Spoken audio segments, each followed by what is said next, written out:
Thank you. Good morning, everyone. We'll call the meeting to order at 9:04 a.m. this morning.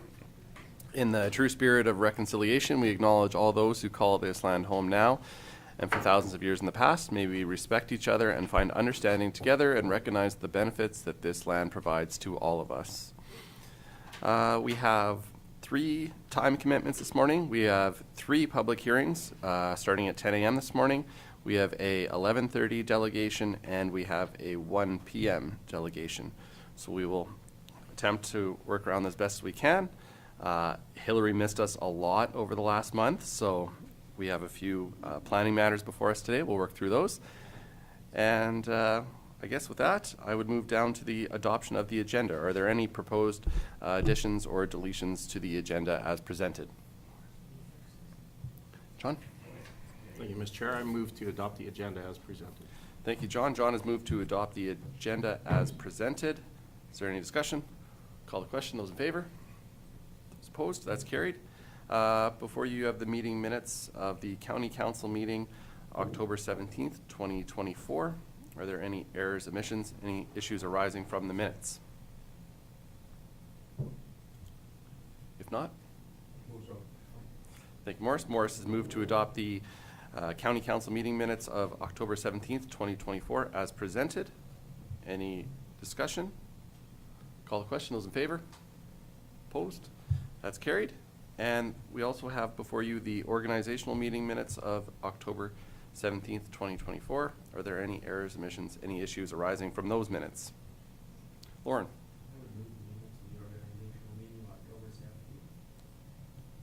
Thank you, Lauren. Lauren has moved for the adoption of the organizational meeting minutes October 17th, 2024. Any discussion? I'll call the question. Those in favor? Opposed? That's also carried. We can move down then into our subdivision applications. We have 3 before us this morning. We start at D1, subdivision application 2024-0-146, Wisemen Feeders. Good morning, Hillary. Good morning, Steve. Good morning, Mr. Chairman. Morning, Council. There are 3 subdivision applications here for you today to consider acting as the subdivision authority. The first one being subdivision application 2024-0-146 for Wisemen Feeders. It is located in the east half of 1910-20 west of the 4th. It is to reconfigure there's 3 existing titles amongst those 2 quarter sections. The applicant and the landowner wishes to reconfigure those titles, taking the agricultural land and separating it from the feedlot area. This particular application is located, as you can see on the map, just south of the Old Man River, north of 8 Mile Lake by about 2.5 miles, and then west of Highway 845. This application does meet the county's criteria for a lot reconfiguration, and I will let Steve go through the planning comments and the recommendation. Morning, everyone. This first application, actually, I guess 2 out of the 3 this morning are reconfigurations, and then one's straight first subdivision out. But this first reconfiguration is, as you can see there, on the east half of the section 19, 1020 west of the 4. That the applicant has 3 titles there in that half of the section, and they're looking to reconfigure the size and orientation of those parcels. For a large part of it, I guess there's 2 components. One is that the existing confined feeding operation is located, encroaches over the property line of the 2 titles between the northeast and southeast quarter sections there. And then the second component is, as you can see on the diagram that Hillary just pulled up, with those colors shown, the 3 existing titles. The purple title is landlocked on the west portion there. Doesn't touch a county road with no legal physical road access. So the reconfiguration will rectify that as well. So as mentioned, the main intent is to include all the structures for the intensive livestock operation into one title, 127.95 acres in size, as it currently encroaches over the quarter section line there. As a result of the reconfigured parcel, all the corrals, structures, pens will all be within the one title. As well, it will meet the required 20-foot setback to property line under the county's bylaw. And we'll point out that there's 2 of the dugouts at the very north end will be split by the boundary, and that's to enable access in the water to be used by both parcels in the northwest quarter section. So they'll register an easement for that. Additionally, the reconfiguration will enable that current small 12.96 acre parcel shown in purple there to be enlarged, and it will now touch on the east side to the municipal road allowance to have physical and legal road access for that. As well, the agricultural portion on the north side, which contains a little bit of the more coulee type land, will have a panhandle at the very north end to provide the legal and physical access to that parcel. It'll be 30-meter wide, which well exceeds the minimum requirements in order to provide access in there. So as a result, all 3 parcels in the end will have the required physical legal road access to a county municipal road. As well, all the resulting parcel size will not only meet, but they'll exceed the minimum agricultural parcel size of the county under the bylaw. So with that, overall, the proposal does meet the county's current bylaw policies for reconfiguration, realignment of titles. We're starting with 3 titles. There'll be 3 titles in the end, no extra or additional title created. All the parcels will exceed the minimum agricultural parcel size of 80 acres. So it conforms with the subdivision policies in that regard. As part of the review of this application, the land is identified as potentially containing historical resources. We haven't heard back in the referral from the Historical Resource Administrator yet. Likely they will not require anything. They usually don't on reconfigurations of titles, but it's still a requirement that they have to meet that. So to deal with that, we just have a condition on the subdivision approval. If you so approve it, that they would just have to, prior to finalization, meet any conditions or requirements that Alberta Culture asks them to do. So with that, as well, the utility companies, I hadn't heard back from all of them quite yet in bringing this on the agenda. We have heard back in just the last couple of days from ATCO, who doesn't require anything. So on the draft resolution, there is a condition for the utility companies on there. But with that, I have recommended approval to you on the basis of it conforming to the policies, with the conditions outlined in the draft resolution in front of you, with the taxes paid and up to date, development agreement entered into if required. The third condition deals with the plan of survey and consolidations that would have to be provided by the Alberta Land Surveyor to put the parcels together so they're not separate titles. The fourth is the historical resources condition. The fifth would be that encroachment agreement be provided for the dugouts, so they both have access to the parcel. That would be registered concurrently with the subdivision, so it ends up on both titles. And the sixth is just the easement for your utility companies, because we haven't heard back from them all yet. So on the basis of those 6 conditions in front of you, I've recommended approval. Thank you, Steve. I'd open up to council for any questions or discussion you might have. John? Thank you, Mr. Chair. Are there any, excuse me, any long-term unintended or unforeseen consequences about having a parcel that is, for lack of a better word, jagged? Not particularly. Councillor Kurbis through the chair. We have odd titles like this all the time, depends on the landowner. Future landowners would just have to obviously be aware of the subdivision boundaries in terms of like encroachments and things like that. But in terms of the county's bylaws and regulations, no, there's no, I think, unintended consequences of having a parcel such as this. Class? Thank you, Mr. Chairman. I'll move that subdivision application 2024-0-146 be approved, subject to the conditions as outlined in the draft resolution.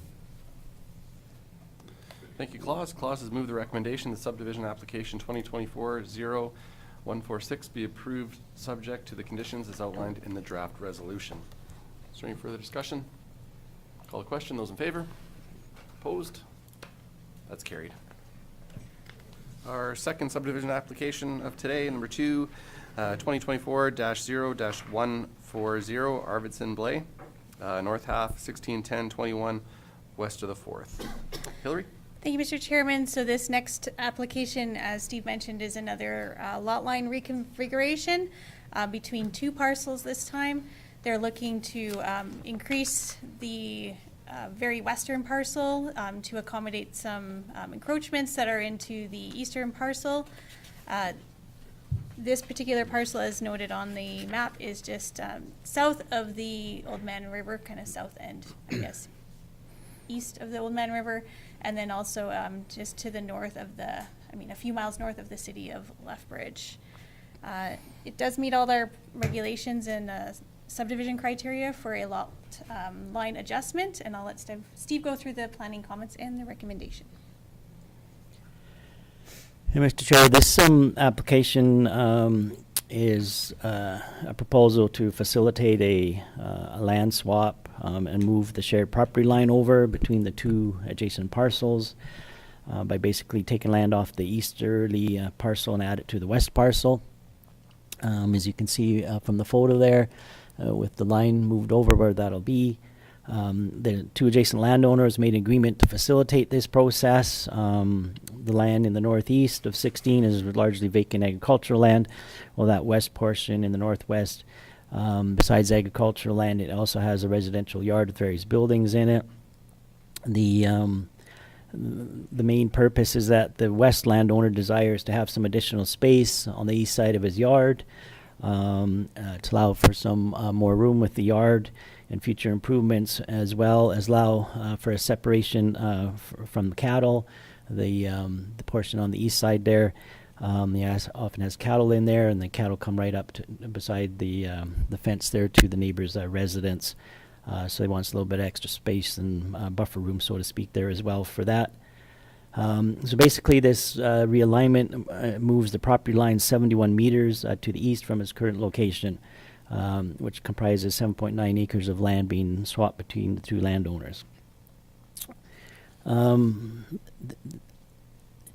As you can see, these 2 parcels, just by due to their location down by the river there and how they get in, there's not a developed county road there, so they both have legal easements registered, how they get into the property there. That easement will stay and be registered on both titles with land swap, so it won't disappear or anything like that. So they will continue to have the same access and the legal access through easement agreement that they currently have to get in there, so that won't be changed as a result of the subdivision. It is noted there's a confined feeding operation located just to southeast of this. However, it does meet the MDS to the dwelling when it was established there, and as well usually for the boundary lot adjustments we don't apply the MDS anyways, but nonetheless it is met. Just like with the earlier application, this one is due subject to historical resource clearance as well, as a lot of parcels are adjacent to the river and the coulees. And this one, just like the last application, we hadn't heard back yet from the province. So on any approval, we'll put the condition on there as well that they have to meet the conditions of the historical resources administrator on it. One of the other things with this application, as well as if an approval is granted by the county as part of the final endorsement, we'll also have to obtain approval from Alberta Environment and the Water Boundaries Division, because you can see for both titles there, their north boundaries of the parcels, the properties, that does establish the line with the crown for the river, the Old Man River. So they have to agree that what's established on the plan of survey is actually the Crown's area of what they take for the river, the bed, and the shore. So that's part of the process. Always at the back end, if you grant an approval, that then we have to escalate it up to the province to get them to agree with that as well, that that is the boundary that the Crown takes for the river. So with that, during the referral out of this application, there was no objections or concerns received on the application. On this one, we have heard back from most of the utility companies and no easements are needed. This application does, again, conform to the realignment reconfiguration of parcels policy. We have the two titles there. We're ending up with two. No standalone additional title is being created, just moving that property line over. So with that, I have recommended an approval to you based it on conforming to the policies. And that would be subject to the 6 conditions there in front of you. The taxes are paid and up to date. Development agreements entered into if the county requires it. The third would involve that consolidation plan of survey to move that property line over. The fourth is that just, I guess, allows a double check for us at the back end that access right away carries over onto both titles on the registration to provide the access. The fifth is the historical resource clearance if required. And then that 6 is that the water boundaries divisions conditions are met prior to finalization as well. So with those 6 conditions, I've recommended their approval to you. Thank you, Steve. I'd open up to council for any questions. Mark and then Lauren. Thank you, Reeve Campbell. I was just going to move that the subdivision application 2024-0-140 be approved, subject to the conditions as outlined in the draft resolution. Thank you, Mark. Lauren? Thank you, Mr. Chair. So Steve, when you said no additional easement, or no easements were required, does that mean above the ones that are already there? Yeah, no, That's correct. yeah, Oh, no no. no utility easements. Yeah, yeah. Anything else? Mark has moved the recommendation that subdivision application 2024-0140 be approved subject to the conditions as outlined in the draft resolution. Further discussion? Call a question. Those in favor? Opposed? That's carried. Our third and final subdivision application for today, subdivision application 2024-0147, Wisemen Feeders, the southwest quarter, 2010-20, west of the 4. Hillary? Thank you, Mr. Chairman. We're back to the area that for the first subdivision, but this is in the southwest 2010-20, west of the 4th. The landowner wishes to subdivide out the existing feed mill from the quarter section, as shown in your agenda package. They wish to, it would be a 6.9 acre title, which would encompass all the improvements related to that particular feed mill, which I guess supports the feedlot across the road. The proposed subdivision does meet the subdivision criteria as outlined in the county's land use bylaw. And I will let Steve walk through the rest of the planning comments and the recommendation. Hey, Mr. Chair, this last application in front of you is not a reconfiguration, but it's actually just a first subdivision parcel out of a quarter section. As mentioned, it is to separate the area with the improvements on it, which is for a feed mill and associated buildings, grain bins, to take that area out from the remainder of the agricultural land. The proposed subdivided area contains the buildings and structures that are specific to the feed mill, which is comprised of main feed mill, some multiple bins, and a silage storage area, which is the area there you can see in the air photo with the subdivision area laid over top of it. The proposal as well includes that the northeast property line is slightly curved to account for the angle of the irrigation pivot system on the adjacent agricultural land. As part of this application in the proposed 6.9 acres, no prime agricultural land is included in the proposed subdivided land area, and it's largely the area that's non-agricultural with the buildings and structures present on it. As you can see that this parcel does have access to the municipal road allowance on the west side. for this type of subdivision, it's not a residential subdivision. Normally how we apply a minimum distance separation to a confined feeding operation for a country residential lot. This is a non-residential subdivision for the commercial business of the feed mill, which is associated with the feedlot. So there's no minimum distance separation application to apply. As well, just like all the other previous applications, this is also an area flagged for historical resources. And just like on the other applications, we haven't heard back from the province yet on it. So overall, this application is the first subdivision from the quarter section. The 6.9 acre parcel size as proposed does meet your parcel size criteria and does not exceed the maximum 10 acres and is above the 2 acres. And is on the municipal road allowance there, has direct physical and legal road access. As part of the referral on this application, there was no objections or concerns received from anybody. We haven't heard back from all the utility companies yet.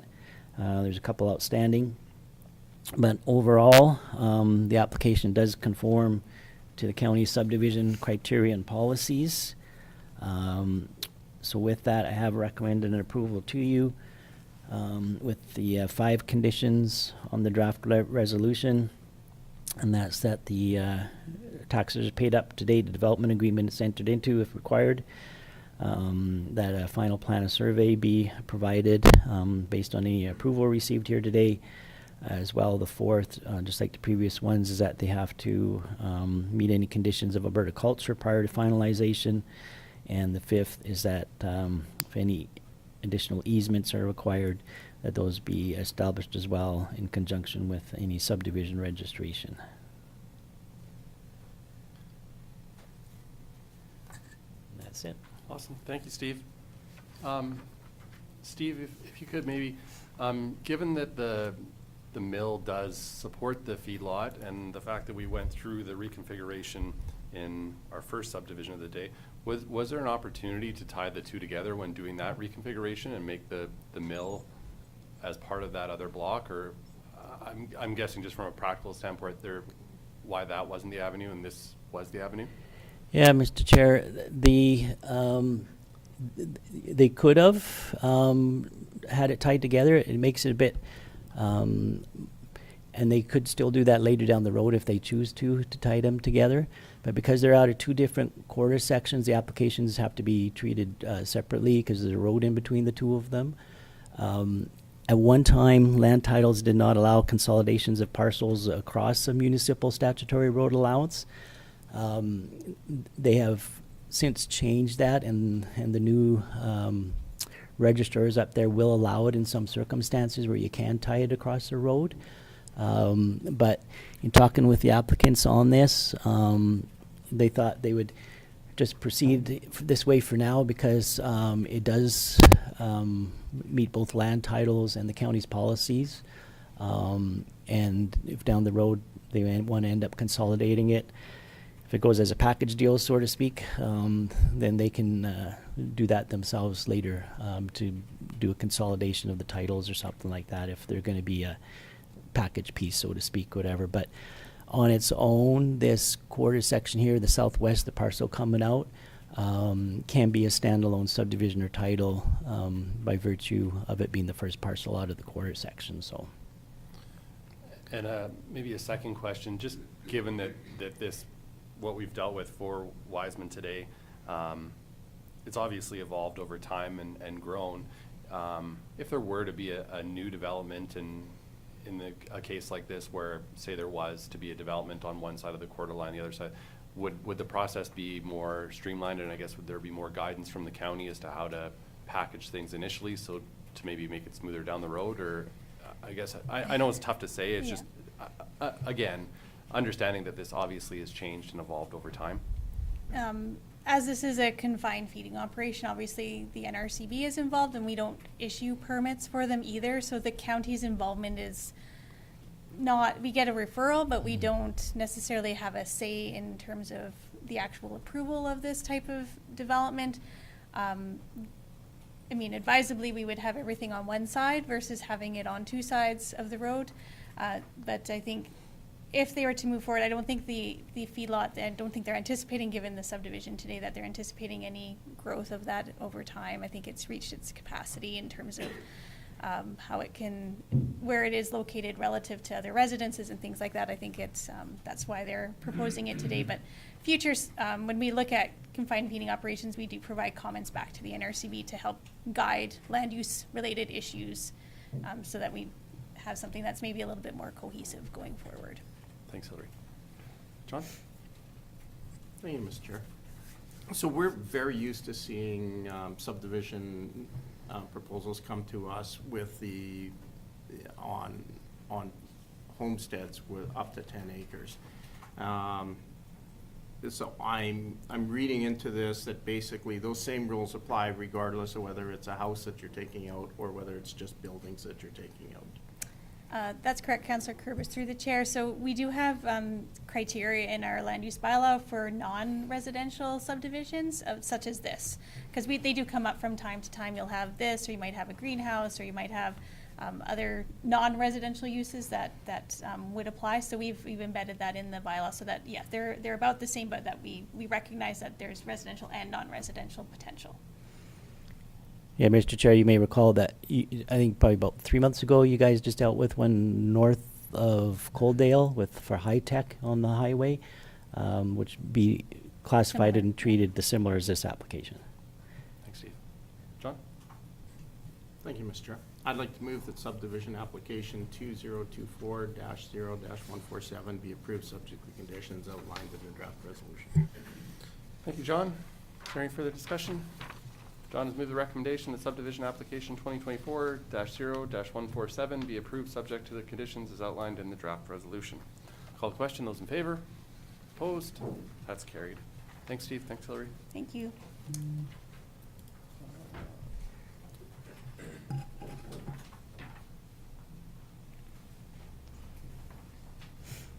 Be okay to go down to the department reports, Hillary, and start with the bylaws and development and infrastructure, G1?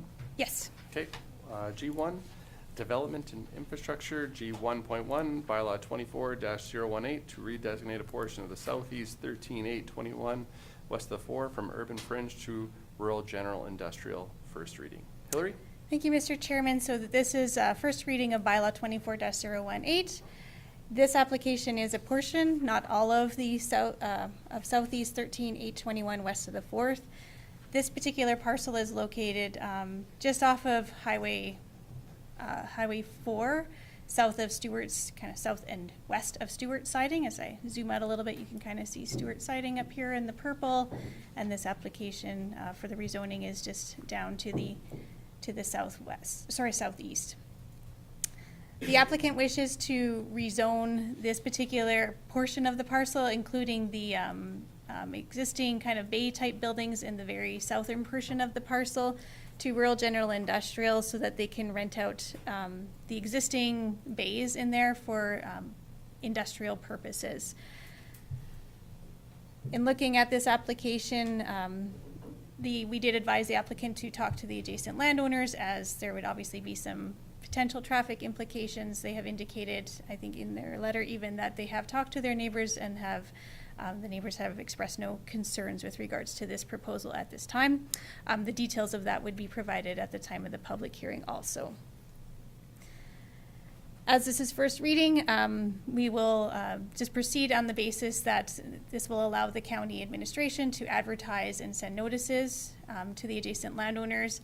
We do have a policy just with regards to the postal strike that is ongoing. We do have policy in place that we can advertise solely on our website and through our social media accounts, and obviously doing our best to get those adjacent landowners notified of an application with the hopefully that the postal strike will end in time for actual mail-outs to occur. So just if council is curious about how that would process in kind of this particular situation.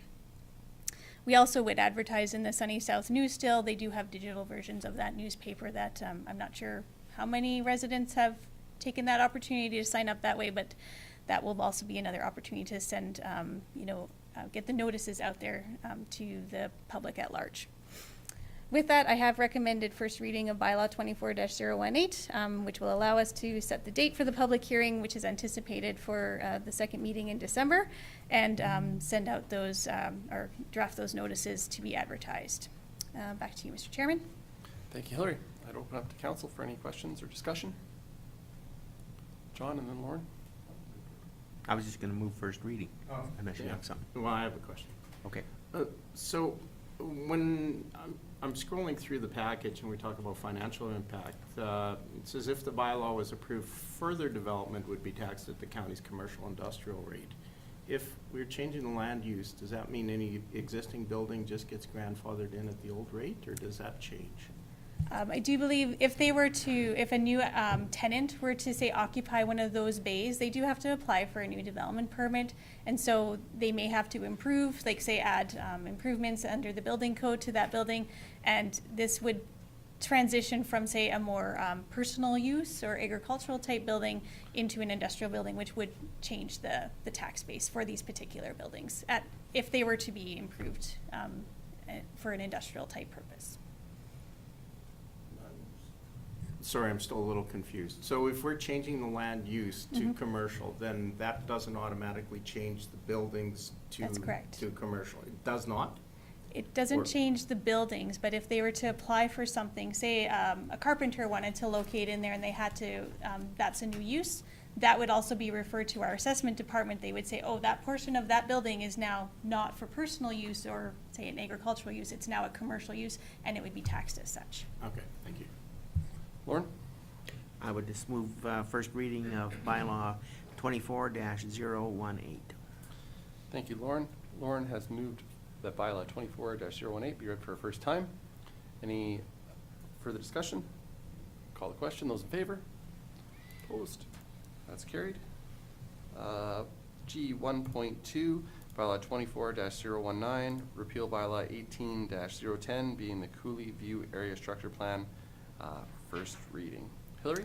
Thank you, Mr. Chairman. So this second bylaw is a little bit different than what we normally see. It's not an area structure plan. It's not a rezoning.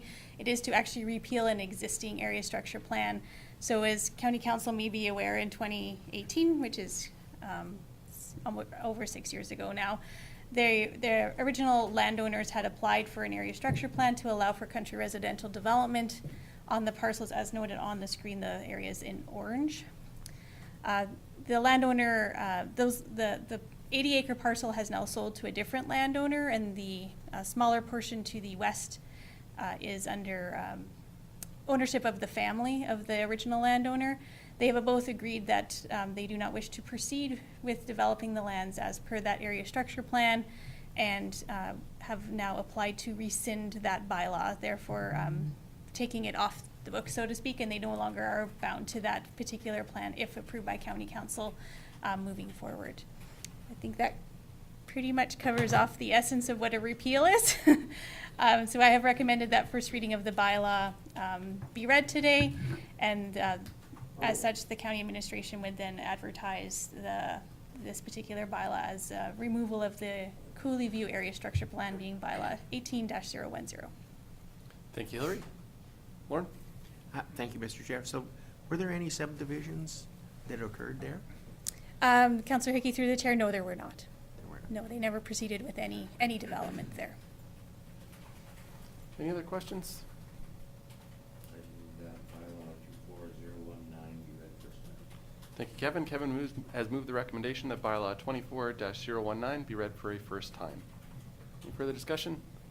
Call the question. Those in favor? Opposed? That's carried.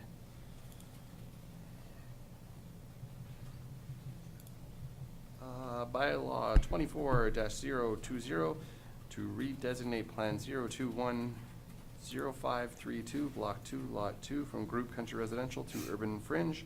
First reading. Hillary?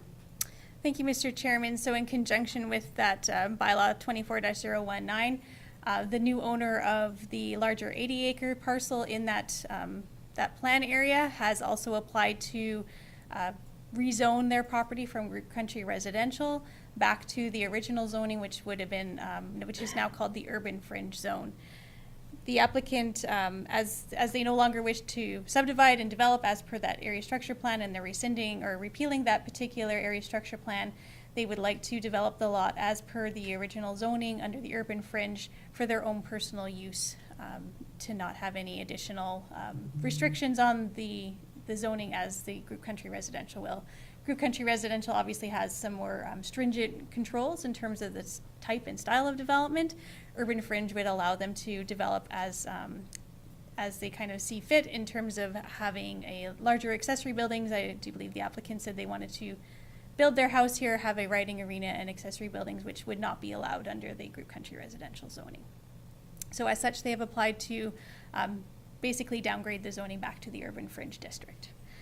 With that, I have recommended first reading of the bylaw, same as the last two, so that we can do the advertising and provide the public notices with regards to this notice, and anticipating the public hearing will be on December the 19th.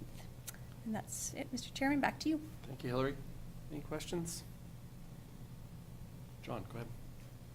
Thank you, Mr. Chair. I'd like to move that bylaw 24-020 be read a first time. Thank you, John. Any further discussion? John has moved the recommendation that bylaw 24-020 be read for a first time. Call the question. Those in favor? Those opposed? That's carried.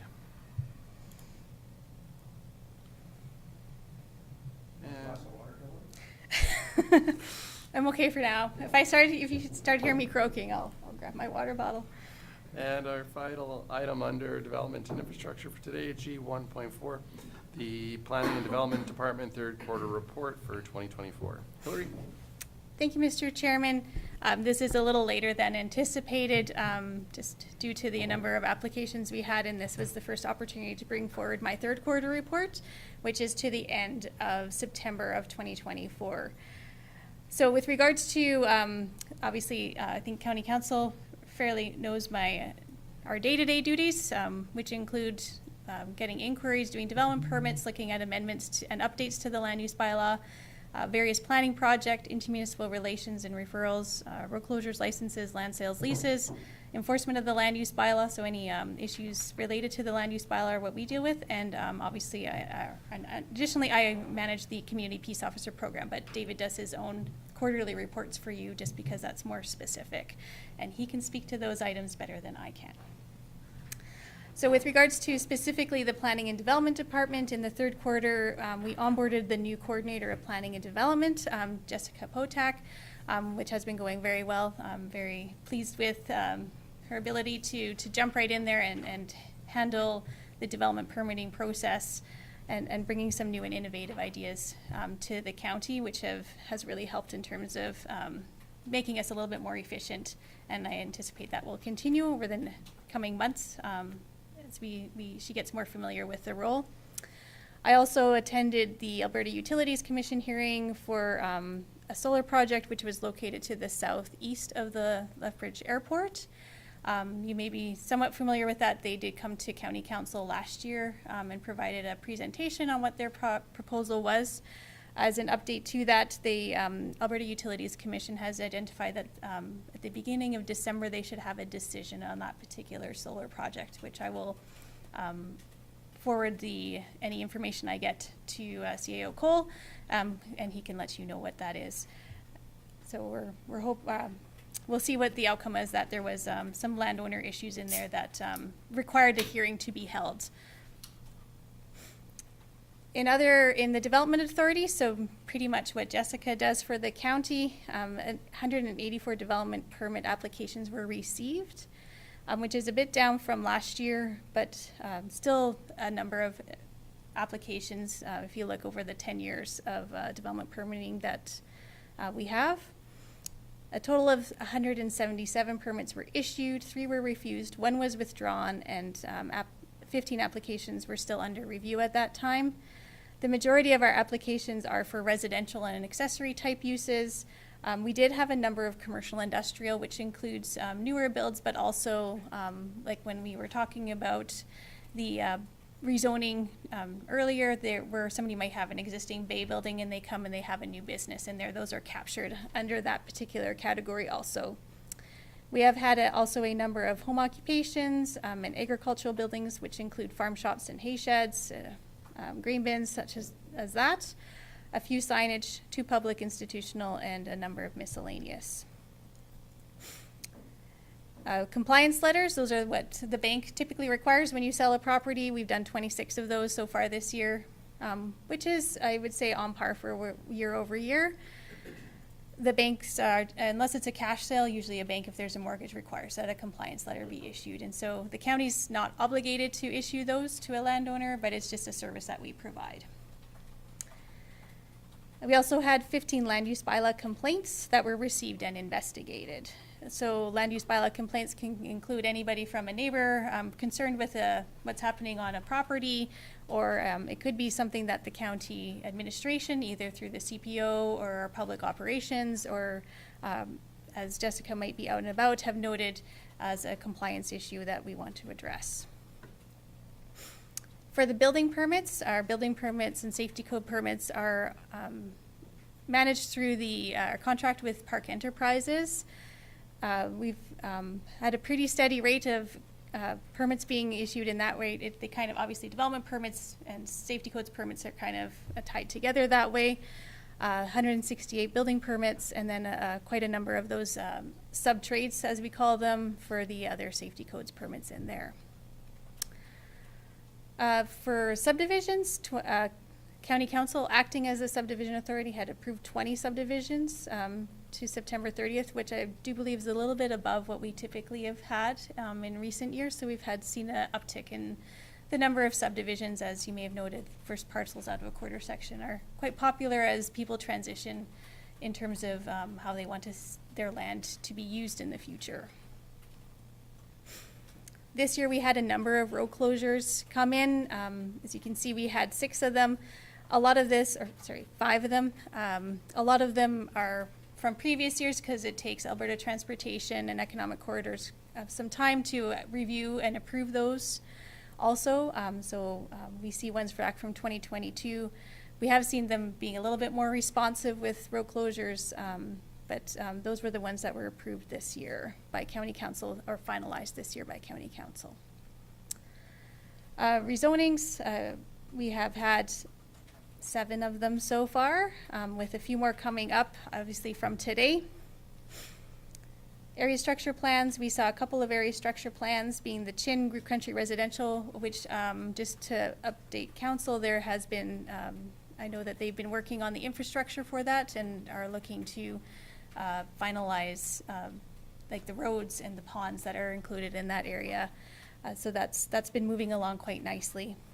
And the Countryside Area Structure Plan, which is along Highway 512 by the Pater subdivision. I know that they've put in an application to do their first subdivision of the some lots in there, so that will be coming to council in the, I think, in the coming month. Other notables would be that intermunicipal relations, we've had 22 intermunicipal referrals and 14 NRCB, Natural Resources Conservation Board referrals that have been reviewed and commented on. And then the financial impact, as noted on that last part there, is slightly down, or I would say not slightly, quite a bit down from last year, but last year we had the McCain project come online, which accounted for kind of a one-off in terms of the revenue received from our contract with Park Enterprises and the safety codes permits. So with that, I do believe that concludes my report. I will turn it back to you, Mr. Chairman. Thank you, Hillary. I'd open up to council for any questions, any discussion you might have. Klaus, go ahead. Thank you, Mr. Chairman. I'll move that County Council receive this report for information. Thank you, Klaus. Is there any further discussion? Go ahead, Lauren. Thank you, Mr. Chair. So when you talked about compliance letters, I'm not quite sure, what do you tell the bank? Like, you have to, I don't follow what you mean by that. So a compliance letter is based off of a real property report. A real property report is a survey of a title, and then so we just look at that at review to ensure, and we say if it complies with the land use bylaw or not. Oh, Yeah. thank you. Anything else? Thank you very much, Hillary. Thank you. I just wanted to pass along a kudos. I was at a roundtable event last week, and one of the participants in the roundtable was a owner of a business here in the county, and a longtime family business. They've expanded and grown quite a bit, especially over the more recent years, and just wanted to pass along how grateful they were to work alongside yourself and Devin and everyone in infrastructure and development. And they said that working with other jurisdictions in the area, they're very thankful that the bulk of their work is with the county. So I just thought I would share that. Anything else? Clause is moved to accept the planning and development report, or department report, third quarter 2024 for information. I'll call the question. Those in favor? Opposed? That's carried.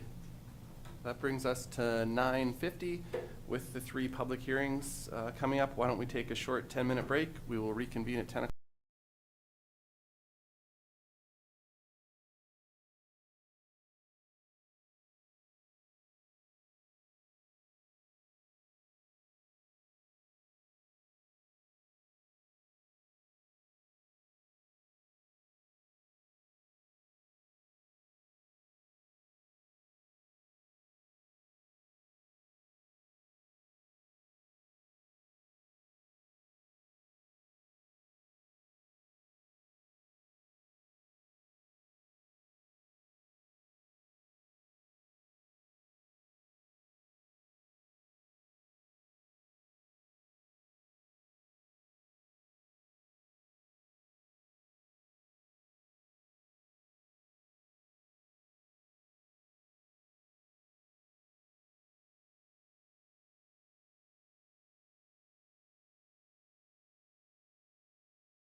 We will call the meeting back to order at 10:02 a.m. this morning. We have 3 public hearings scheduled for this morning. Sorry, just mute that.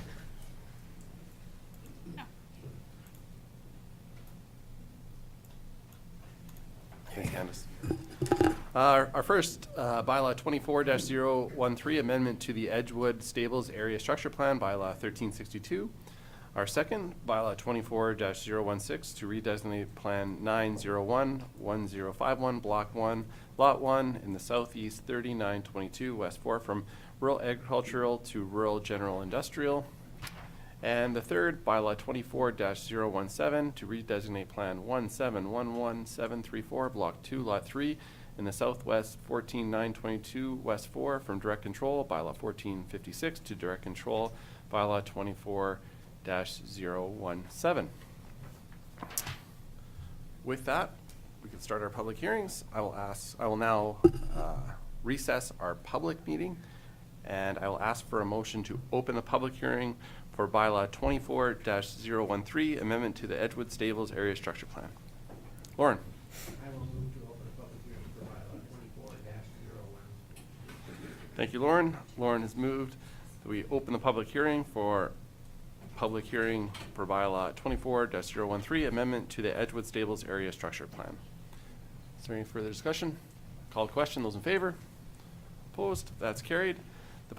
This public hearing is being held pursuant to the Municipal Government Act as amended. The public hearing is being live streamed via the county's YouTube page. The public hearing for Bylaw 2413 is now officially open. I will now ask the Manager, Planning and Development, to review the nature of the hearing and provide an overview of what is being proposed. Hillary? Thank you, Mr. Chairman. Thank you, Council, and thank you to those in the gallery here attending here today. The first bylaw that we are having a public hearing for, as mentioned, is Bylaw 24-013, which is an amendment to the Edgewood Stables Area Structure Plan, which was Bylaw 1362, and it is to allow for the subdivision of the larger title in that particular area to have 4 lots instead of the one that is right now. The applicant has submitted an updated version of a subdivision plan and technical documents to support this application. The application was circulated to all county departments and the City of Lethbridge for a review. We did receive comments from the City of Lethbridge with regards to this application. They had 3 points that they mentioned: that the storm pond must always have the required amount of water, provide adequate fire protection, care should be given for the pipeline locations and should be within the right-of-way to protected by easement. Each connection to potable water will require a cistern and flow restrictor as per the Lethbridge Regional Water Services Commission agreement. Lethbridge County Administration reviewed the proposed bylaw and the comments that were received, and has the following comments to apply to this particular application. This area is subject to the Lethbridge County City of Lethbridge Intermunicipal Development Plan in Policy Area 3. The policies allow for the further subdivision of existing group country residential areas as long as an area structure plan is completed. This area was previously zoned group country residential when the original Edgewood Stables area structure plan was approved. And lost my face there. This area was previously zoned, and the applicant has submitted an amendment as per the IDP policies to allow for the 3 additional lots. The area meets the criteria for further subdivision as per Section 8 of the Lethbridge County Municipal Development Plan, in that the lands are fragmented and adjacent to an existing group country residential area. The lots have access to utilities and services. All the lots will have physical and legal access to a county road. There is a drainage and stormwater plan that have been submitted and approved by the county, and so all those concerns have been addressed. Soil and geotechnical reports have been provided and are also satisfactory to the county. The development setback to the coulees has been established, and the lot boundaries will adhere to that setback. With regards to the city's comments specifically, Lethbridge County does not have require fire protection in their country residential areas anymore since about 2015. So this comment is somewhat irrelevant for the expansion of the group country residential area. With regards to the other comments regarding the potable water and the easements, these will be accommodated at the subdivision and development permitting stages for the development. The proposed amendment was advertised in the November 5th and 12th editions of the Sunny South News, as well as on the county's website and social media accounts. A direct notice was also mailed out to the adjacent landowners. After the agenda report was submitted for review, we did receive some comments from adjacent landowners. They did have some concerns with regards to more so the information that was supplied in the letter that was submitted. As you can see in the comments that were there, I provided comments very expediently to them as to what the bylaw was about, and I did not hear any other further concerns after that was completed. So with that, that concludes my report for Bylaw 24-013. I'll turn it back to you, Mr. Chairman. Thank you, Hillary. This is council's opportunity to receive input from the public. Those making presentations are asked to state their name and review their points. We ask that you refrain from asking questions to council. The intention of the public hearing is not to debate or defend the contents of the bylaw or the position which individual councillors may have on the bylaw. Questions asked of a councillor by a presenter may be ruled out of order. Presentations to council will start with the applicant who has made a submission, followed by any other persons wishing to comment on the proposal. We ask that you please keep your comments to the point. After each speaker, members of council will be permitted to ask questions of the presenter to clarify any details. There will be no debating or questions from the floor. At this time, I would ask if the applicant who submitted chooses to speak.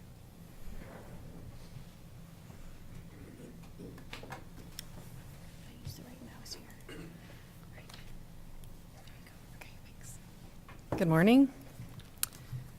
My name is Alex Hershey. My husband Tyler and I are currently the owners of the stables for the past 3.5 years. We built a home 15 years ago directly across from this property. I grew up on land 300 yards west of my home currently, and that's where my parents have lived for the past 40 years. These coulees have been my backyard for my entire life, so they are really important to me and my family. We have a great vision for the stables and the corresponding land that we're talking about today. I feel really grateful to have stewardship over this land, as once my great-grandfather did. I take this responsibility very seriously, and I'm excited for this opportunity. Our intent is to have this land become a beautiful family-centered community. I also have family members that are adjacent to this area, so it's of utmost importance to maintain this land to a very high standard and have it become a community that people are excited and proud to be a part of. Our plans are to shrink the exterior function of the operating stables, and we will be selling 3 lots for nice-sized homes to be built upon. We plan to carry out the established architectural controls that have been put in place by Edgewood Stables back in 2011. We are excited to move ahead with this new phase and are looking forward to adding to the already peaceful, lovely community for years to come. I want to share a quick little PowerPoint, just 2 slides, with a few specifics, and then I can answer any questions that you may have. So the proposed development, we will, as I mentioned, reducing the stables to a smaller scale, which will allow for us to have 3 country residential lots. They are designed to integrate with the environment and the existing community. So that's the map there that you can see. Lots 1, 2, and 3 are the proposed lots that we will be selling. And lot 4 at this time, where the riding arena is, will be kept to an operating facility. Hillary mentioned some of the issues that came up with the area structure plan. As I mentioned, we will be holding the architectural controls to the same standard and have a deposit of $5,000, which would be taken from each prospective home resident until they are reviewed by the Hasegawa Engineering and then returned once those controls have been met. Water licenses from County Co-op, we have 3 of those for the lots. And as I mentioned, the 4th lot is the riding arena, which we plan to not convert to a lot for sale at this point. Although one of the questions was about traffic on this road and what that would look like if it's going to change, there's going to be 3 new residences, but traffic flow is expected to drastically decrease because we are going to reduce the capacity of the people that are boarding at our facility. Right now we have 62 horse stalls and we're cutting it in half. So that will reduce the scope of the traffic for sure, much more than adding 3 residential lots. We have prepared a thorough area structure plan amendment to make sure that we are compliant to the Edgewood Stables Subdivision.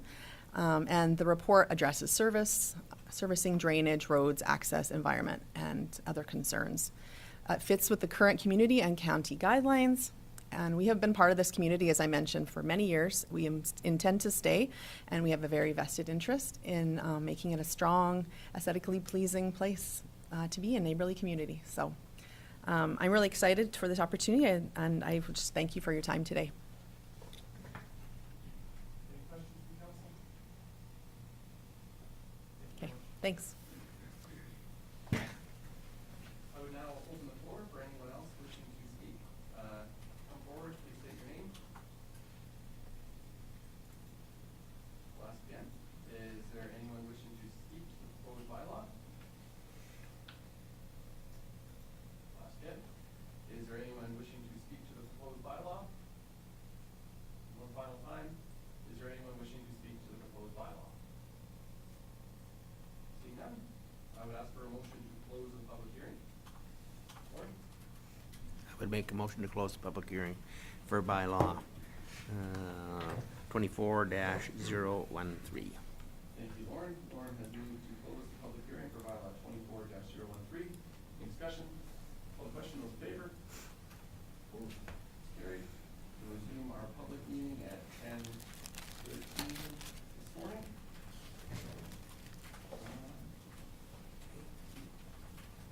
Hillary, do you have anything you'd like to add at this point? No, I think my report concluded the findings from the county side. Thank you very much, Hillary. I would then open it up to council for any questions, discussion, and some direction as to how you'd like to proceed. John? Thank you, Mr. Chair. I would like to move that bylaw 24-013 be read a second time. Thank you, John. John has moved that bylaw 24-013 be read for a second time. Is there any further discussion? Call the question. Those in favor? Opposed? That is carried. Mark? Thank you, Mr. Chair. I'd move that bylaw 24-013 be read a third time. Thank you, Mark. Mark has moved third reading of bylaw 24-013. Is there any further discussion? Call the question. Those in favor? Opposed? That's carried.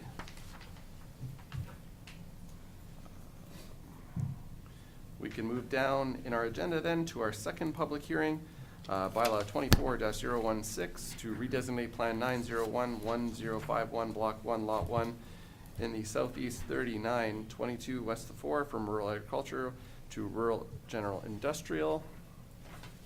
Recess the public portion of this meeting at 10:15. I would ask for a motion to open the public hearing for bylaw 24-016. Claus? Move, we open the thing with public hearing. Claus has moved to open the public hearing for bylaw 24-016. Any discussion? Call the question. Those in favor? Opposed? That is carried.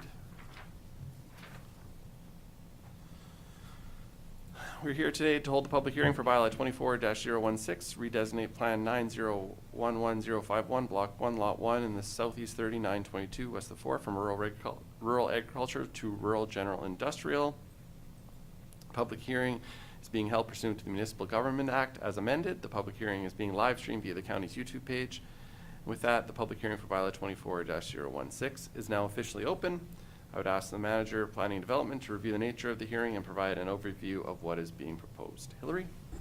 Thank you, Mr. Chairman, council, and those in the gallery who are attending for this particular public hearing. An application has been made to redesignate Plan 9011051, Block 1, Lot 1 in the southeast 3922 west of the 4th from rural agriculture to rural general industrial. The intent of this application is to amend the zoning to allow for a long-haul trucking company to locate on this site. The application has been circulated to all the county departments and external agency for review. We did receive comments from Alberta Transportation and Economic Corridors, who had no concerns. The town of Colehurst, who had requested to review the detailed site plan and detailed landscaping plan, and to postpone the public hearing. From Echo Gas, Echo Pipelines, and Fortis, who had no concerns. The Lethbridge Northern Irrigation District provided comments requesting a minimum 50-foot setback from any Lethbridge Northern Irrigation District pipelines. And the Old Man River Regional Services Commission also provided comments for consideration, but no concerns overall.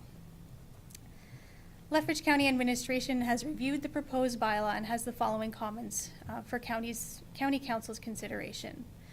The parcel is included in the intermunicipal development plan with the town of Colehurst. These lands have been identified for future industrial uses as within planning area 2. The lands are also subject to the development design guidelines included in Schedule A of that intermunicipal development plan. The applicant has provided their preliminary site plan and building plans which adhere to the requirements of the Lethbridge County Town of Colehurst intermunicipal development plan. These lands would also fit under the Industrial Commercial Land Use Strategy, Policy 5.3.1, and the Municipal Development Plan, Policy 10.21, which provides criteria for the approval of isolated commercial industrial uses, including that the proposals be on fragmented or poor agricultural lands, and isolated industrial commercial development shall be adjacent to a road network that can accommodate the development's traffic volume, have access to services and utilities, be compatible with the adjacent land uses or mitigate any negative impacts to those adjacent landowners, and address drainage and stormwater runoff. The lands are fragmented and been previously subdivided and are not used for agricultural purposes. The proposed development is adjacent to Highway 3 and would have good access to the highway network. Regarding the services, the development would have on-site septic. Potable water would be provided either through a proposed dugout or through hauling of water. There's no co-op water currently to this parcel. And there is, the utilities are already on site. The use may have off-site impacts to the adjacent development, being the acreages and farmland. The off-site impacts would be increased traffic, potential noise related to the business. The this particular application, they would address their stormwater and drainage through the development, their development permitting process, and stormwater management would be required at that time, and to be approved by Lethbridge County. Discussions were held with the applicant and the county administration with regards to the road, and the applicant is aware that Township Road 9-4 is banned and that upgrades will be required to Range Road 22-5, otherwise known as Dominion Road, as a condition of the development permit if the rezoning is approved. With regards to the town of Colehurst comments, the applicant has supplied the detailed site plan and detailed landscaping plan for comment. The county does not have any concerns with the site and landscaping plans as proposed.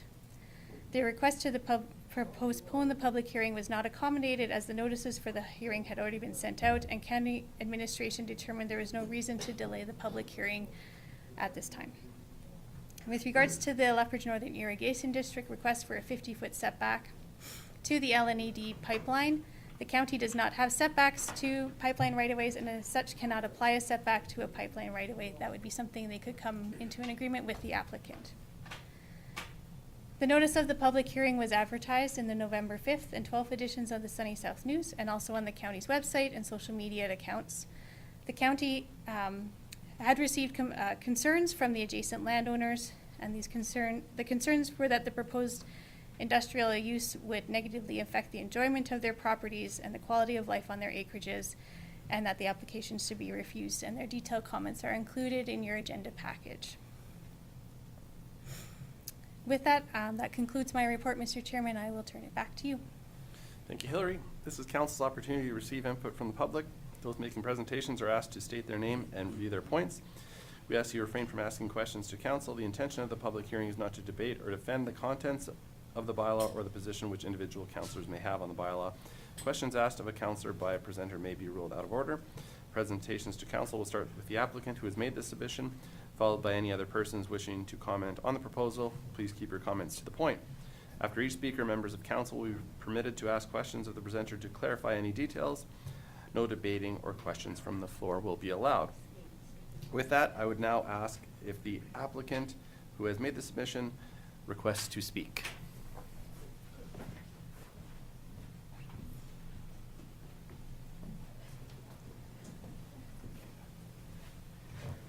Good morning, everybody. In order to try and not sound redundant from all of the information that was submitted in the application, I'll try and keep this short and sweet. But our intention, my husband and I, we own a heavy haul, long haul trucking company.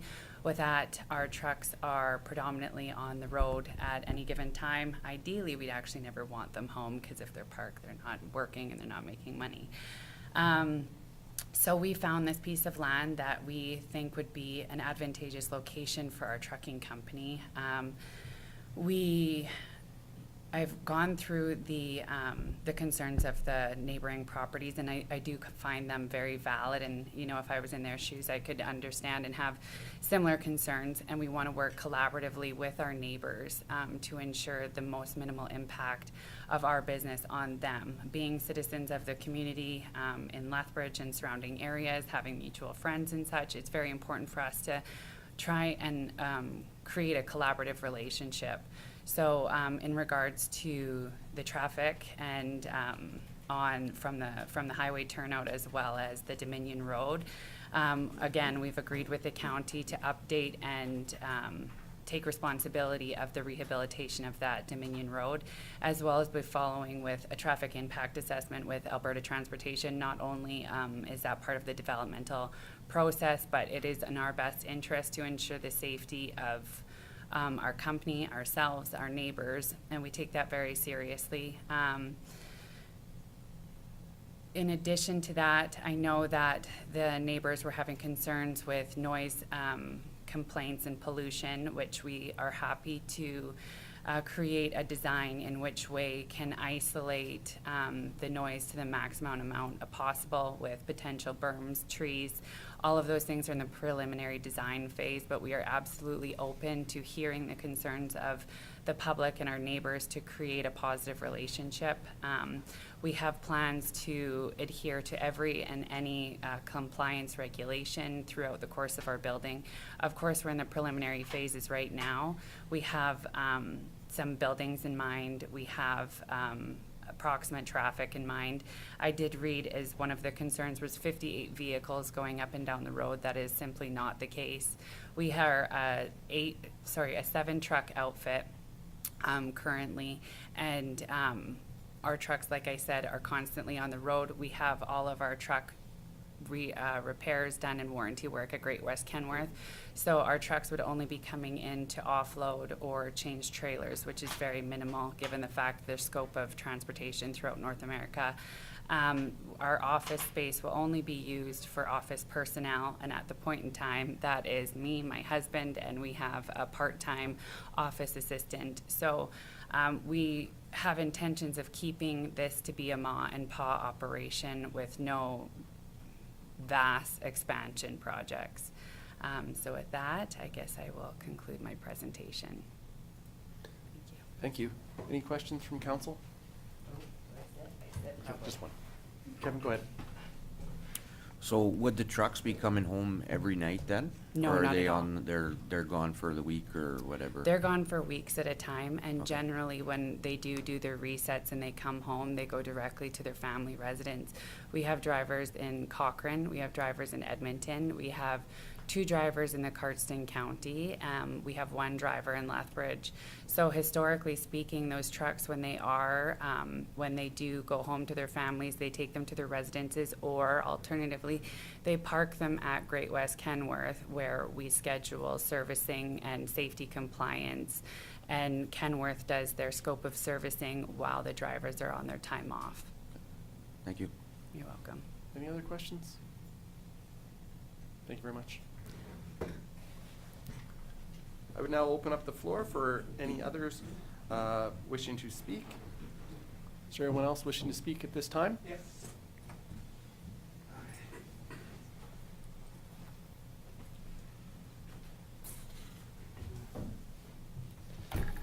Sorry, I gotta get my stuff up here.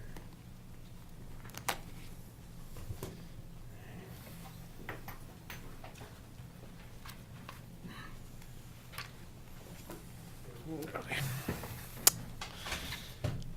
Hi, my name is Richard Ment. I will be speaking today on behalf of myself and my dad Lane and my mother Celeste over there. I live with my family in Kip, Alberta. Recently, I found out that I actually don't live in Kip. I was informed that Kip is across the road from me. It's where they so I just found that out recently. That was a pretty big shocker. It's interesting to note that Kip is recognized on Google Earth as well as Wikipedia still, because I used those tools in my presentation. I lived in the county of Lethbridge or Coler's my whole life, minus a couple years in college and a year in Lethbridge when we were building a residence in Coler's at the time. I have come here today with current concerns for the future of the community of Kip. I have no ill will towards the couple who are applying for the development in Kip. I have not met them, which is my fault. I've seen them near the property and chose not to meet them yet. I actually feared liking them, which would have made today harder than it already is. I apologize for that and respect your ambition and your self-made stature. And today I'll just be speaking on the facts that I have brought forth. I brought forth some material I'd like to review with the council. I assumed you had a projector, but I feared my lack of computer skills and would not be adequate, so I kind of brought it in paper form. Thank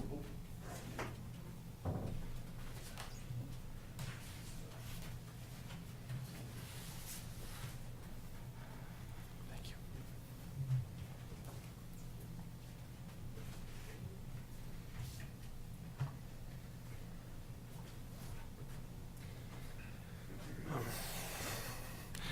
Papers in there are actually front and back.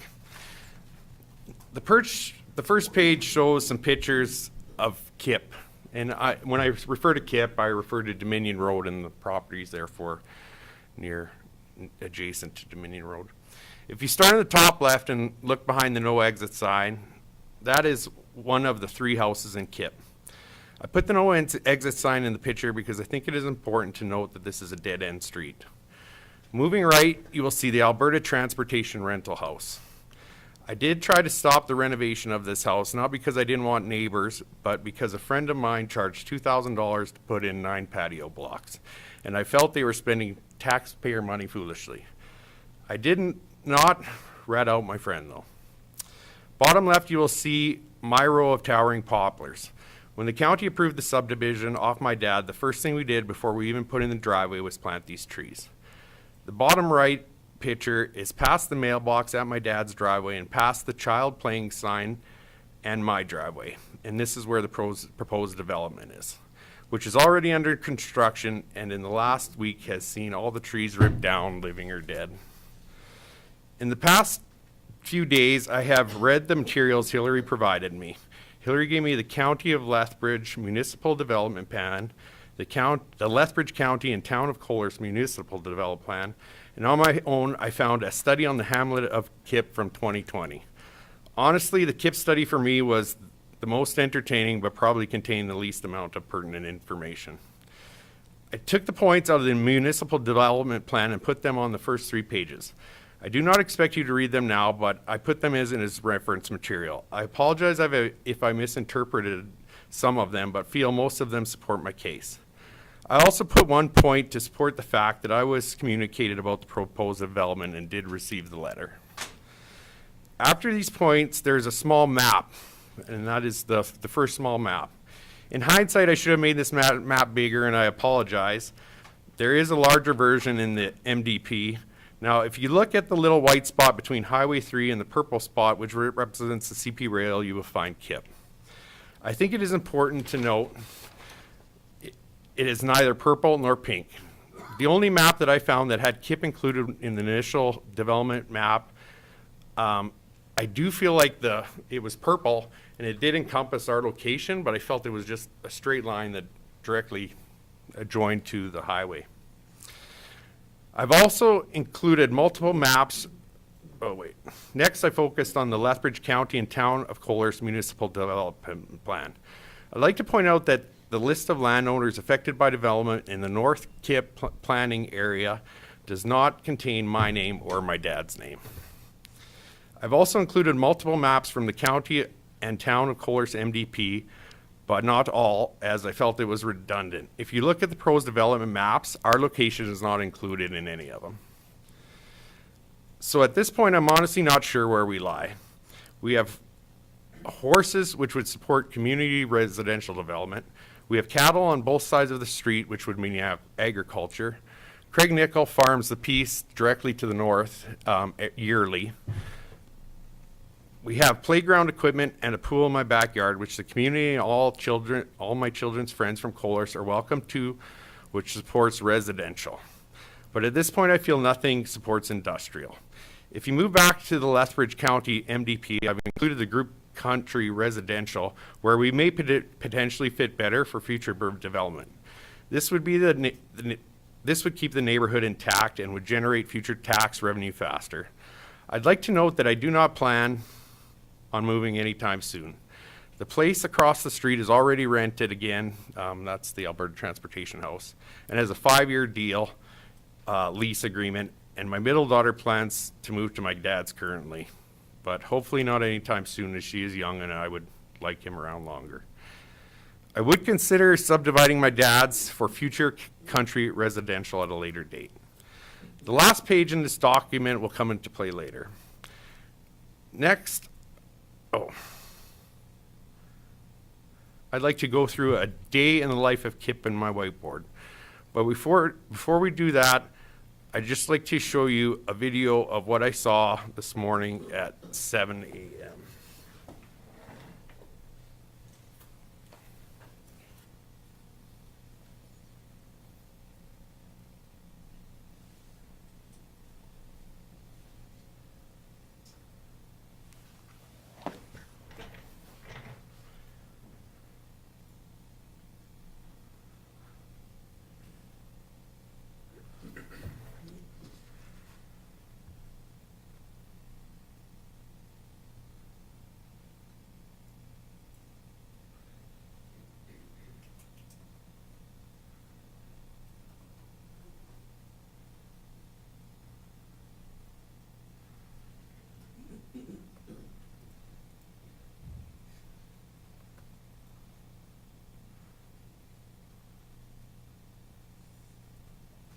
Sorry, it's just taking a second here.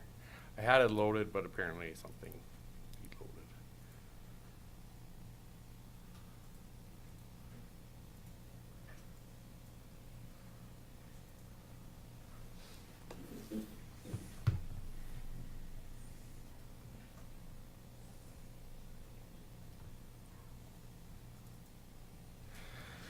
Oh, maybe this was my, oh, here we go. We got her.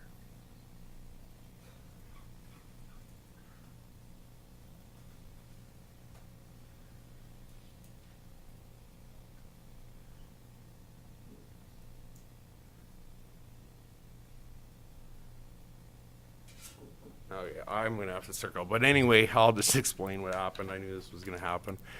At 7 a.m. this morning, there was, Dennis Dirtworks showed up with I'm not sure what the piece of equipment was at this point. It was a 5-axle vehicle, and at the point of their driveway, it was not an RKO transport vehicle. I think that's important to note, but it was a multi-axle vehicle. It had 5 axles on the vehicle, and from their driveway to back to my driveway, there was lights flashing on the top of this vehicle. Now, this would be similar to what their trucks are. So there was lights flashing on this vehicle, and I did notice from inside my house at 7 a.m. this morning that it was there. I did take video of it, and I can send that later, but it definitely was available. And then a friend of mine who is also in the county of Lethbridge, I just was curious. I'm like, so this was a trailer, and this was a huge piece of equipment, and I just looked on the county map, which I'd also like to know that is, we're not included in the purple development here. This was the road ban currently this morning for that road. Now, this does not encompass the Kip Road or the Kip Road. It just encompasses Dominion Road.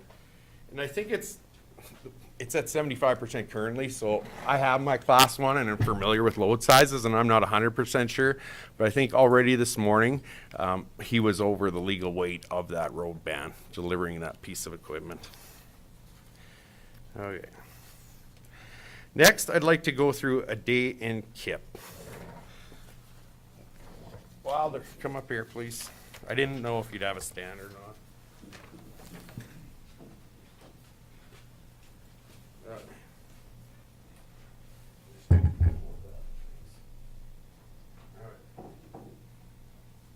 definition of community is kind of what I looked up first.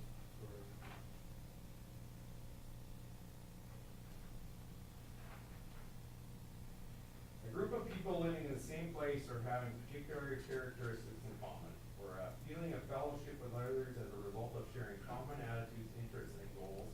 A particular area or place considered together with its inhabitants and had location. Well, that's for a rural community. So, this is a map of Quip, this is not the scale. So, I just like to kind of bring you guys in on this. So, I picked you guys up, come to the county office in the morning, and I picked you up on the school bus. This would be a typical summer day on school holidays in Kip, Alberta. I pick you up on a bus, we park here, here's the bus.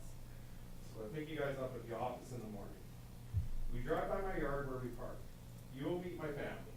So, Rich, this is where my location here. Rich, Jenna, and my kids, Sage, Lyric, and this is Wilder. Then we go across the street, walking distance. The distance from this corner to that corner is 450. Across the street, and now these people have since moved, but I'll get to it later. It is rented again. Across the street this summer was Herman, Tina, and their kids, Adam, Julia, and Ashley. Then when we go back across the street, this is where my dad lives, Lane and Celeste. It's 213 feet from that corner to that corner. My neighbor and on this summer day last year, Gloria lived on the property we were discussing. So Gloria lived right there. Gloria's husband died 5 years ago when we took on the responsibility of Gloria. I did not know at the time I would grow to love her like a mother. As Gloria moved into a senior's home, we still deliver her groceries and coffee, lunch or supper. I did not invite her today as I did not want to stress her. My daughter mowed her grass and we kept all the yard as best we could. At the end, the yard was still not up to my standard, but you should have seen it when we started. I've never taken a penny from Gloria and never will. Herman and Adam, so that was here, also took care of Gloria when I was on holidays. On this day and most summer days, Wilder and Adam and Julia would ride their bikes up and down the street. My two daughters and son all learned to ride their bikes here. Julia also did. As Herman worked a lot, I ended up supervising them and became quite attached. When they are not riding bikes, they are running back and forth. In my backyard, I built a jungle gym, so I have a jungle gym here. I have a volleyball net, a soccer net.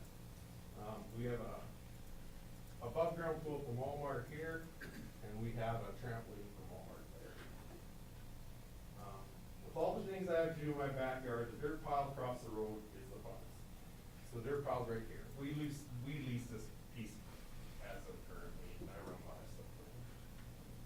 My dad and I hold the lease approximately, it's 9 acres across the road from my house, which I maintain. Next comes up the hockey nets for a fair game of street, for a game of, I'm not gonna say fair. Next comes up the hockey nets for a game of street hockey. My older daughter is too cool to participate, but I force her. My middle is too competitive and plays hard, and is a bit of a putt hog. My middle Lyric is getting ACL surgery today, and I should be there, but she wanted me to come here. While this is happening, Lane and Celeste are riding their horses to check out what the kids are doing. So we're landlocked here. We have the CP rail on one side and the Highway 3 department. So if you ride horses, there's really no place to go besides up and down the road, or you load them up and haul them to a different location. So we are okay. When they are done, the horses, they go for a bike ride to loosen up the joints. As Celeste has knee problems, but my dad won't leave her side. We also have a community bicycle built for two, which is entertaining some things. If Herman's not around that day, I'm running my lawnmower across the street to mow his grass, or if I'm gone, he's returning the paper. Herman and his family have since moved and bought a house in Barron's. I was very excited for the family to move on. I phoned Herman last night to chat, and now his cousin Jack and wife Martha are moving there with a 5-year lease. They are currently expecting their first child. We've spent a lot of time, as we were there today, we've had joyful fun being kids. We've had a couple beers or a glass of wine. If you don't drink, we got orange juice. We load back up on the bus, and I drive you back to the office. when we get to this intersection right here, I do not go through Highway 3. I thought you liked too much and wanted you to come home safe to your family. You drive straight ahead and meet Highway 25, in which I've instructed we pretty much all do that, unless it's depending on what company it is. On the way back to the county office, please phone one of your friends with a fast one and ask them their thoughts on the Kip intersection.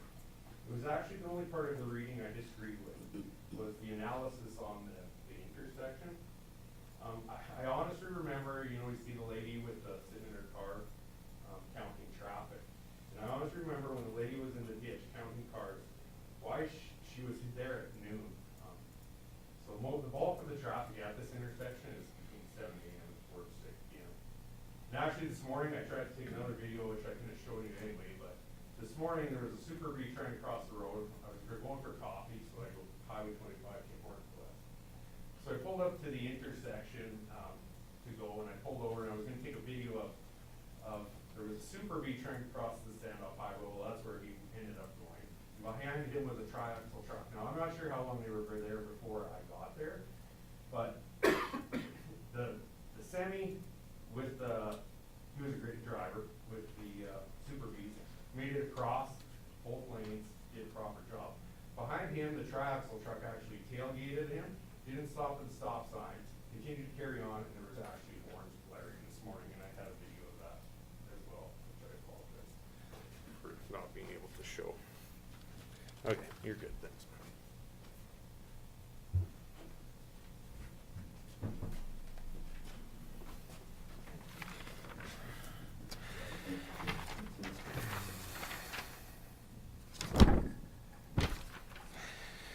In conclusion, I hope I've changed your mind on what KIP is and what the future development of KIP should be. I easily could have provided a petition with a gross amount of signatures and can still upon request if you need. I work solely in the county of Lethbridge and am sure I traveled every gravel road and been to every small town. Please look at the last page now, provided in the book. This and numerous other vehicles is what they'd be proposing driving through our residential community, which includes 6 children well, be a little less, the population will go down, but at the time before her move was 6 children, 3 seniors, and 4 adults. 2 horses, 5 to 6 cattle, which graze.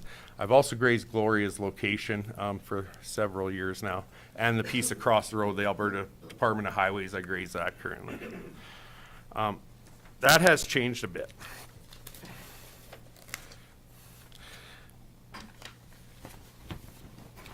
I support small business, encourage small business growth. I have a job and am a small business in agriculture. One thing I've never seen is large trucks and trailers with up to 13 axles driving through residential areas. If we set precedent with the development, it also opens up the future to subdivide that piece and further increase industrial traffic. I agree with development of industrial areas on the south side of the Cape Road near Precon. And Precon, Headwater, and El Dorado, I think, are great locations for businesses. So I don't disagree. I just think your location needs to be.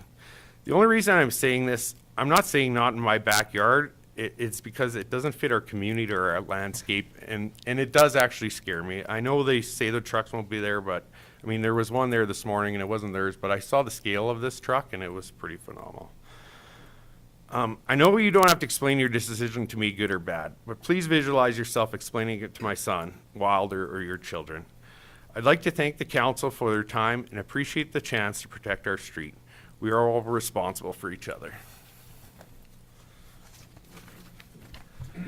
Thank you. Thank you very much. Is there any questions? Doesn't look to be. Thank you very much.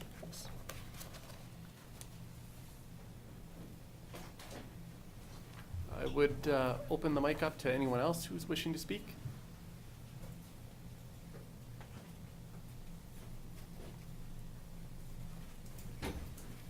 Hello. Morning. My name's Celeste Ment, and I've lived in Kip for 27 years. So right now it's just sad to think that all of this today is redundant, as demolition on the property has already taken place. Disappointing to know that the county has indicated none of our concerns really matter. a total disregard and disrespect for the human side of what's taking place. My biggest concern is the intersection at Highway 3. Since we've lived there, there's been 5 fatalities at that corner. There's been many accidents, and every week there's a minimum of 2 to 3 near misses. The delays to cross that double-lane highway are anywhere from 5 to 20 minutes. So my big concern is that intersection. I'd feel much better if there was an overpass there. We are on a dead-end road, and I've seen way too many accidents and way too many fatalities to increase the traffic load into our area. My second concern is on the blueprints that I looked at, I'm concerned about where the seepage pond is on the new purchase, on the development. Our only source of water for us is our dugout. It's our drinking water, our house water, and I would like to see, if this goes through, that the seepage pond be more to the north of where they have it, just because I'm concerned about our water source ever being contaminated. And I know the ponds are lined and whatever, but that still doesn't indicate that they're foolproof. The north part of that property is lower than what our land is, which would, again, make more sense to me. I would hate to see contaminated water there. I'm concerned about oil and diesel and anything that may be in there, that if they're using it for truck wash. It is a huge wildlife corridor through there. Now that the trees have been removed on the property, that certainly impacted the wildlife that was there. Those two are my main concerns, is the intersection there and also the pond location. So my other question to the buyers would be, I really don't want this in my backyard. Why do they not want it in their backyard? Thank you. Thank you. Any questions? Thank you. Thanks. Is there anyone else wishing to speak?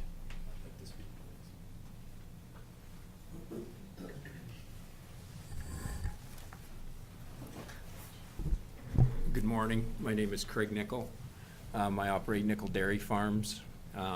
We are to the north of this piece directly and also directly southwest. I have several concerns. The first one is access to my 20 acres north of the property there.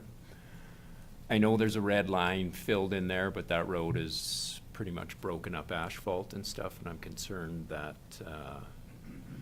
it may be taken out or adjusted or something go wrong with it, so I may not have access. We do operate heavy equipment like 4-wheel drive tractors, so we do have to drive down that access road. So I'm not sure what's going to happen at Dominion Road there, but that is one of my concerns. The other concern I do have is the intersection at Kip. We've been here to speak on other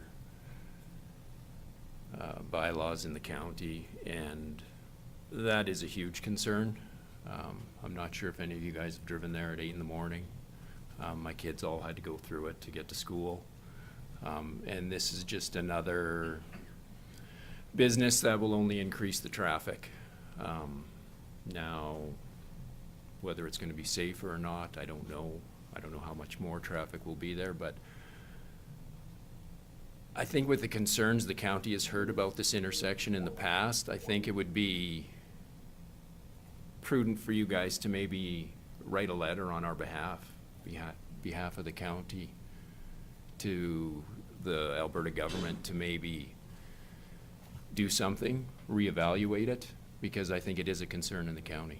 And I think you can ask anybody that drives it. John goes through it, so he is well aware of the problems there. and more truck traffic, I think will only lead to more issues.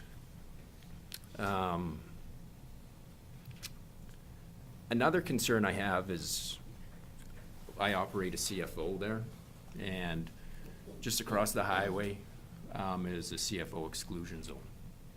And my MDSs are all met with regards to Colehurst, with regards to the other houses in the area, yet I'm not allowed to expand.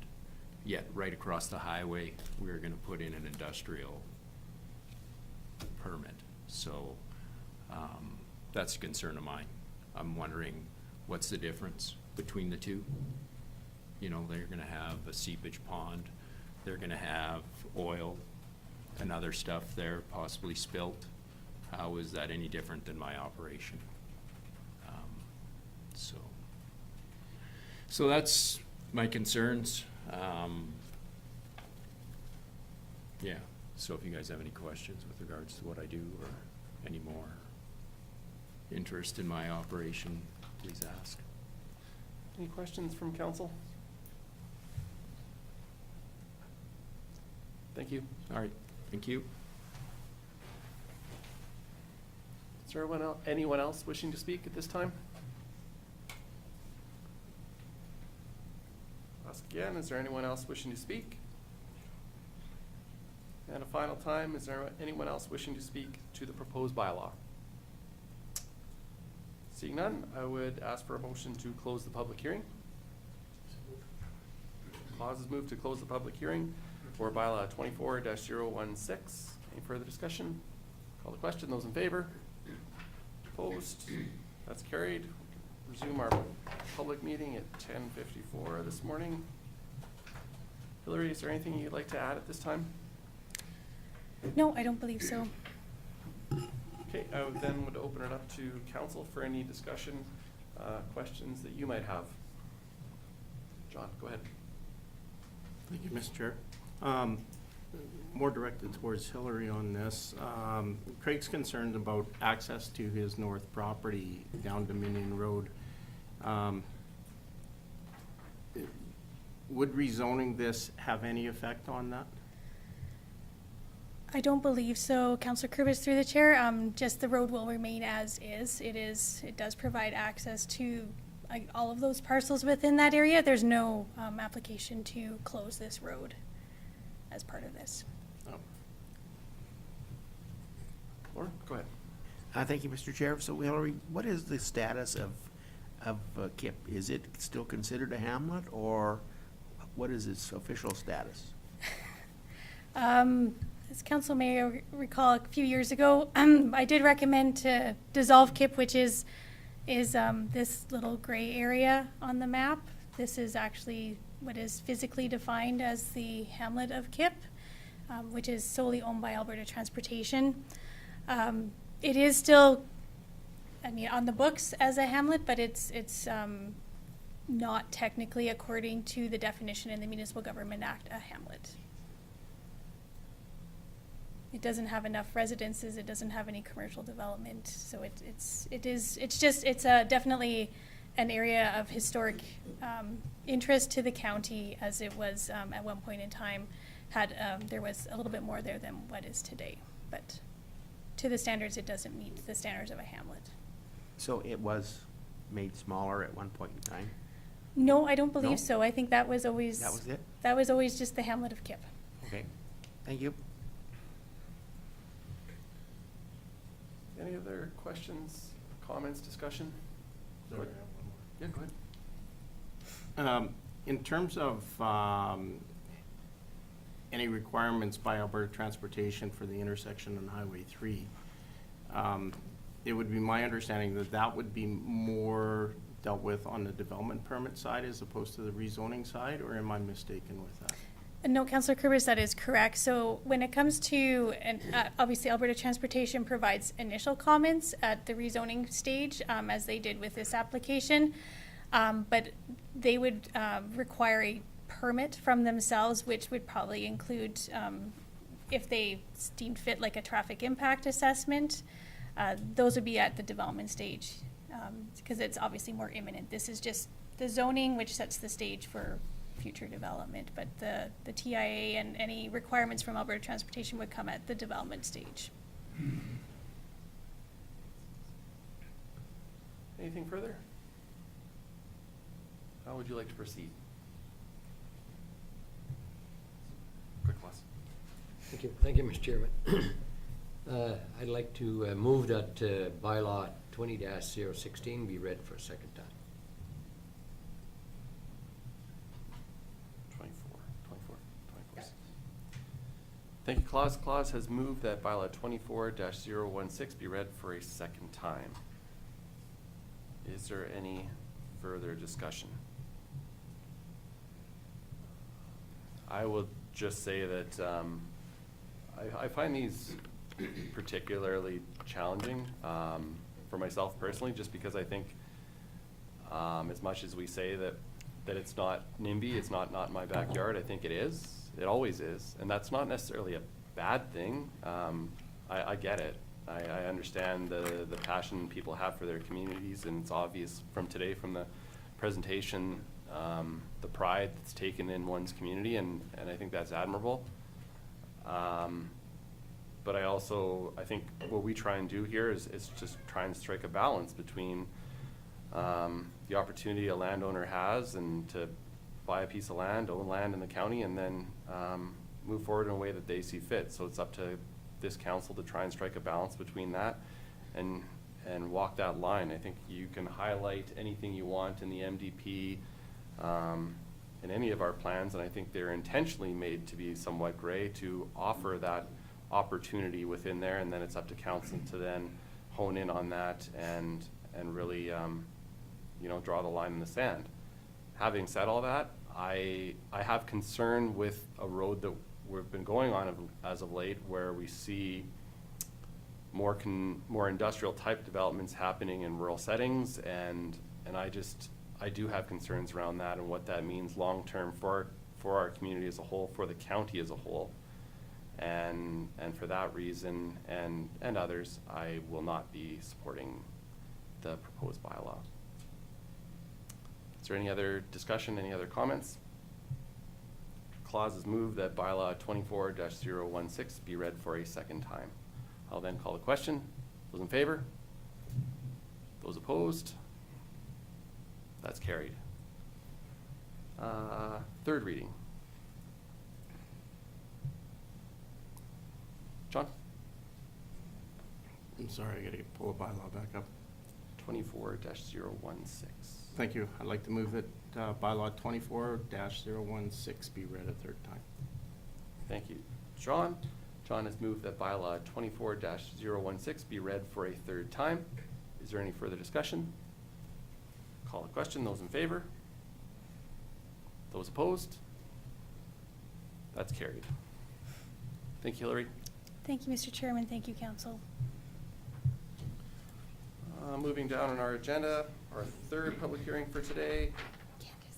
Bylaw 24-017 to redesignate Plan 1711734, Block 2, Lot 3 in the Southwest 14922 West 4 from direct control. Bylaw 1456 to direct control. Bylaw 24-017.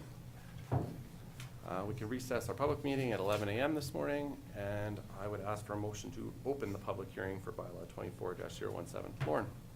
I would make a motion to open public hearing for bylaw 24-017. Thank you, Lauren. Lauren has moved to open the public hearing for Bylaw 24-017 at 11:01 a.m. this morning. Is there any discussion? Call the question. Those in favor? Those opposed? That's carried. This public hearing is being held pursuant to the Municipal Government Act as amended. The public hearing is being live streamed via the county's YouTube page. The public hearing for Bylaw 24-017 is now officially open. I will now ask Manager of Planning and Development to review the nature of the public hearing and provide an overview of what is being proposed. Hillary? Thank you, Mr. Chairman. Thank you, Council, and also to those in the gallery that are here for this public hearing. An application has been made to redesignate Plan 1711734, Block 2, Lot 3, contained within the Southwest 14922, west of the 4th from direct control, which is Bylaw 1456, to this direct control, which would be Bylaw 24-017.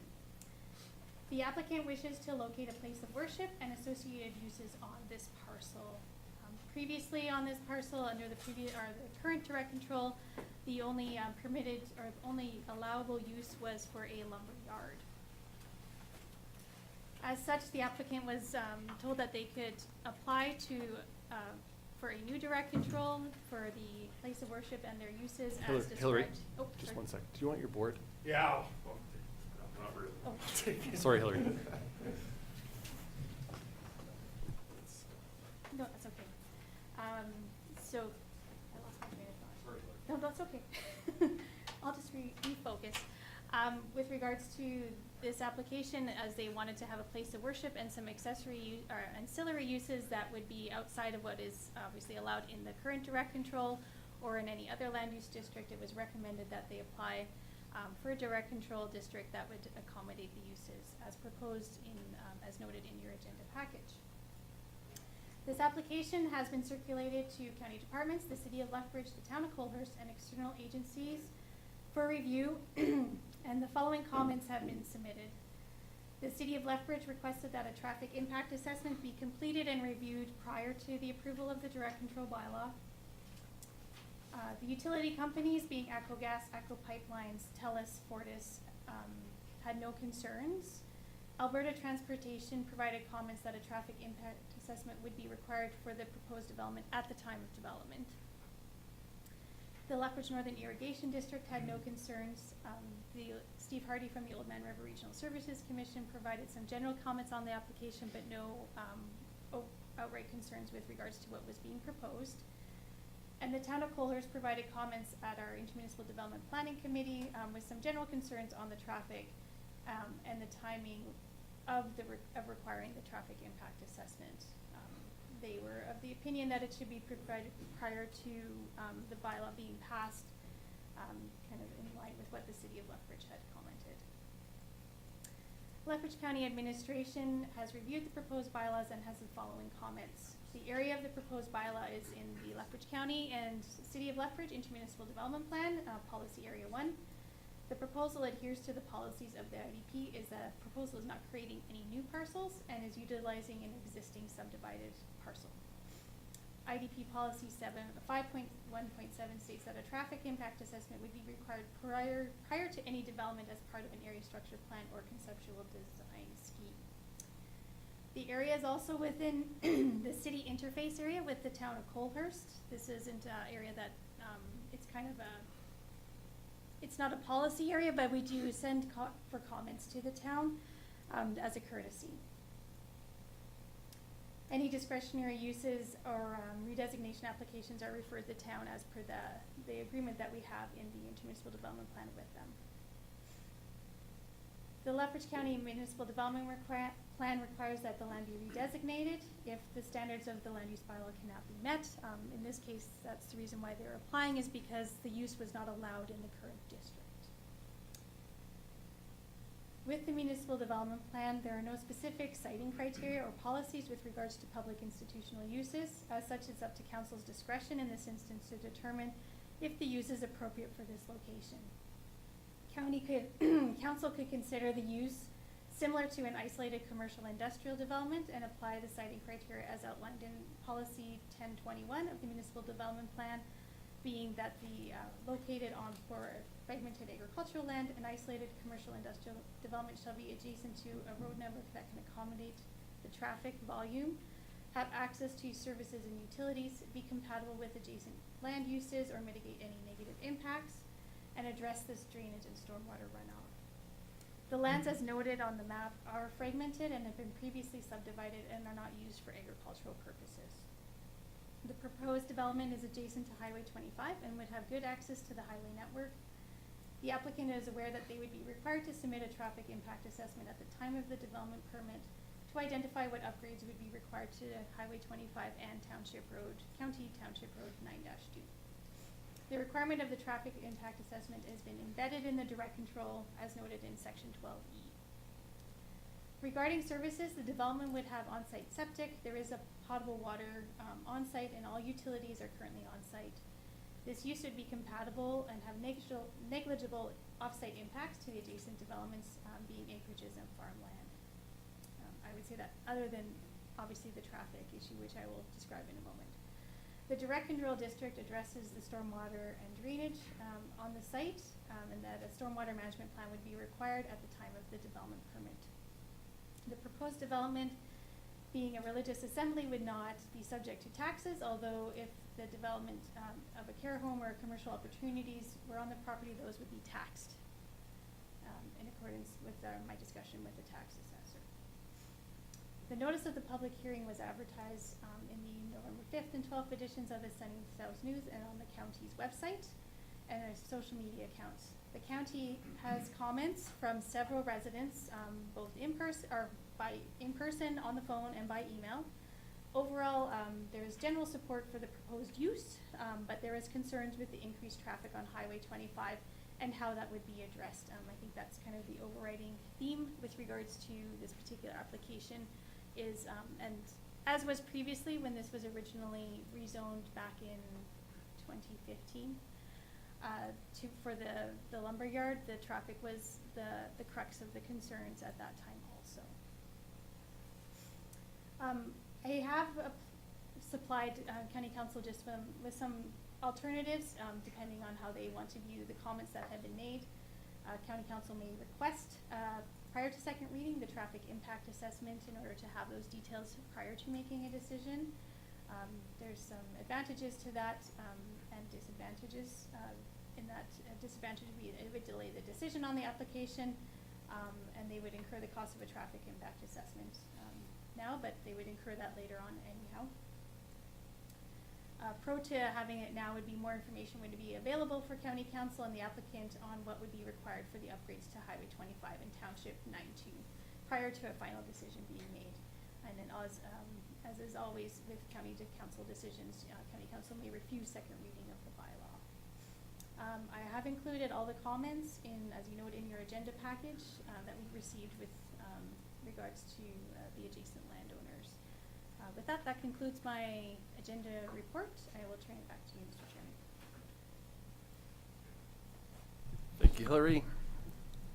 This is council's opportunity to receive input from the public. Those making presentations are asked to state their name and review their points.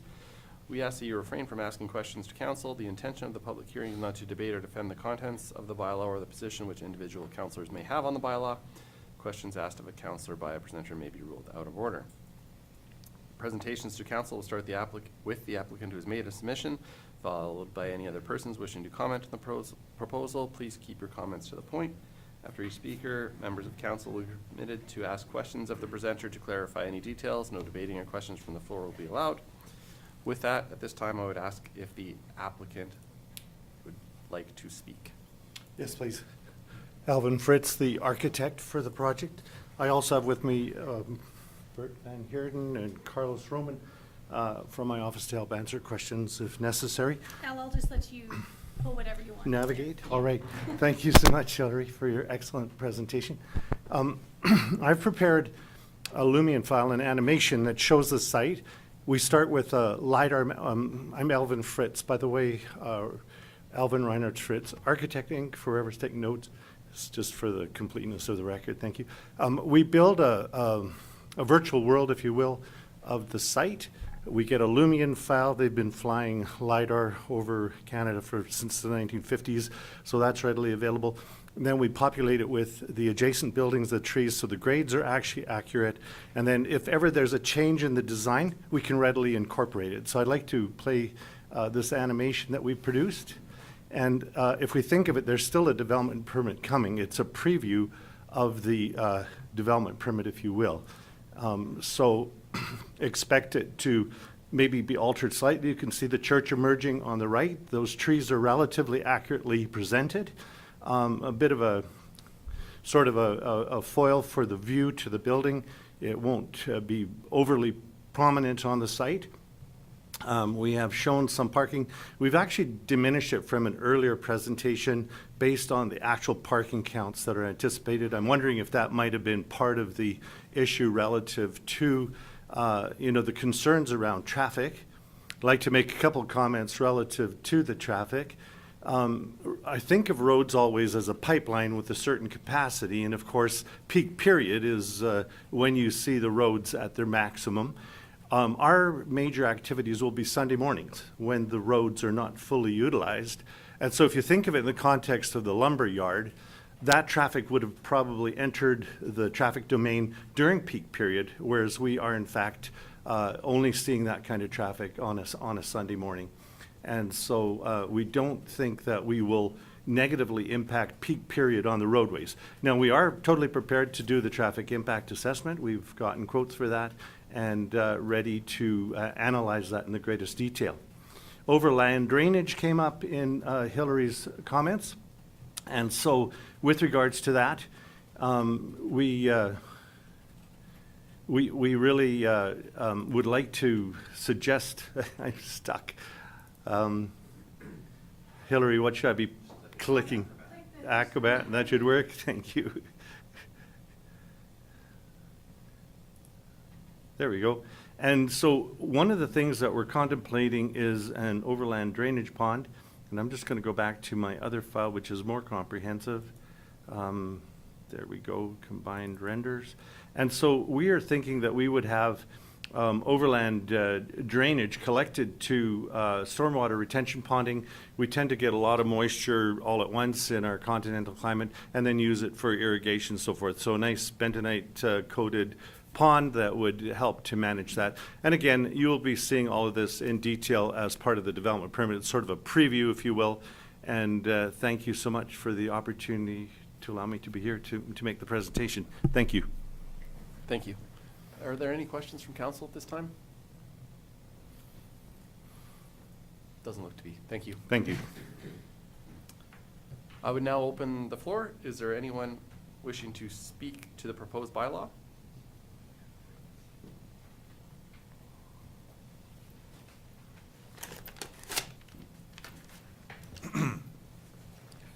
Good morning, everyone. I am Danny Punjavic. I live directly west of this development, and on the corner is 10 and a half acres, which I am, it's a joint venture which I am part of. So I have a direct concern that I'd like to have addressed. And we have sent the letter of concern to the county. And our biggest concern is traffic safety at the intersection, which we are a part of the adjacent. That acreage on the corner is as a residence, which it's become a rental property, but the remainder of the irrigation, the remainder of the acreage is, I farm it and I have cattle there. So it's an active farm site. So I'm always there on a daily basis driving that road. So it appears that over the long term, because it's been potentially could become a place of worship, I understanding that's the intention, that this location on a daily basis will see an increase of people potentially living there. There is a residence on that property. It's an older residence, but I foresee that church community building a new residence for the pastor, which would replace that, and I have no opposition to that. But that there's no limitations other than the acreage size as for future residential development, which they would be allowed to apply for, which would also, again, increase the traffic at that site. Secondly, they have not given an indication. Most often, parish communities have daycares or potentially kindergarten. Could be also established as part of that church community, which we're not in opposition of. Our concern is about the traffic volume that will occur. Now, according to your map here that showed, and I didn't have this map, but that intersection has triangle wedges taken out of the corners to be able to have turning lanes. So what we're suggesting is that as this community grows, which we don't have an opposition to it, is basically if we can meet the traffic concerns. We are suggesting that the county unconditionally develops going south, north towards the intersection, a deceleration lane, and an acceleration lane on the other side continuing going north. So this will allow, we have now a left-hand turn on that intersection to service the community of Colehurst.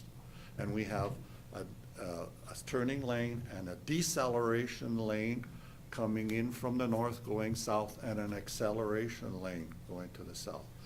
This is something that I personally asked for when it was first indicated that there would be an improvement to that road. And we asked for an 80-kilometer speed limit.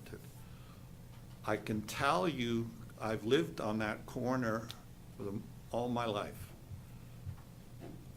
I can tell you with gratitude, because of the improvements of the intersection, there has been no deaths there. Whereas previously, when they didn't have those acceleration, deceleration turning lanes, there were accidents there that had resulted in death. So my concern is that we don't have death. The fact that maybe accidents can happen, I understand that, and you've reduced the speed to 80 kilometers an hour, which has helped with the traffic flow. And in the mornings, 7:30 in the morning, traffic from Colehurst going in there, it backs up on the 22 road, backs up 5, 6, 8 vehicles at a time. So there is amounts of traffic. So I'm asking that you put the condition on that there is a deceleration lane. There would be a through traffic lane now and a left-hand turn, but a deceleration on the east side and going north, and also again an acceleration lane going to the north to accommodate future potential development of traffic. Now I understand today that you will be there will be or the government will do a traffic safety study, which I'm pleased to hear, but that church potentially will probably have 400 to 500 parishioners, and it could eventually have 1,000. It could eventually apply and expand and do that with potential residents. So we foresee a foreseeable increase in traffic beyond the initial proposal, which would, of course, would have to be applied for here in front of the county things. But it would be something that could be allowable by changing it to a direct control. So, and our position is that we will support the development if these traffic issue concerns can be addressed in a proper manner, A, to reduce accidents, and most importantly, to reduce deaths.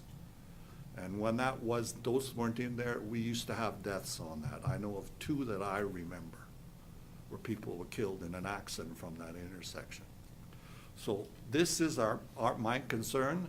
I am asking you to support that deceleration, acceleration. It will increase traffic flow. There won't be backing up for vehicles turning right, going north, and vice versa.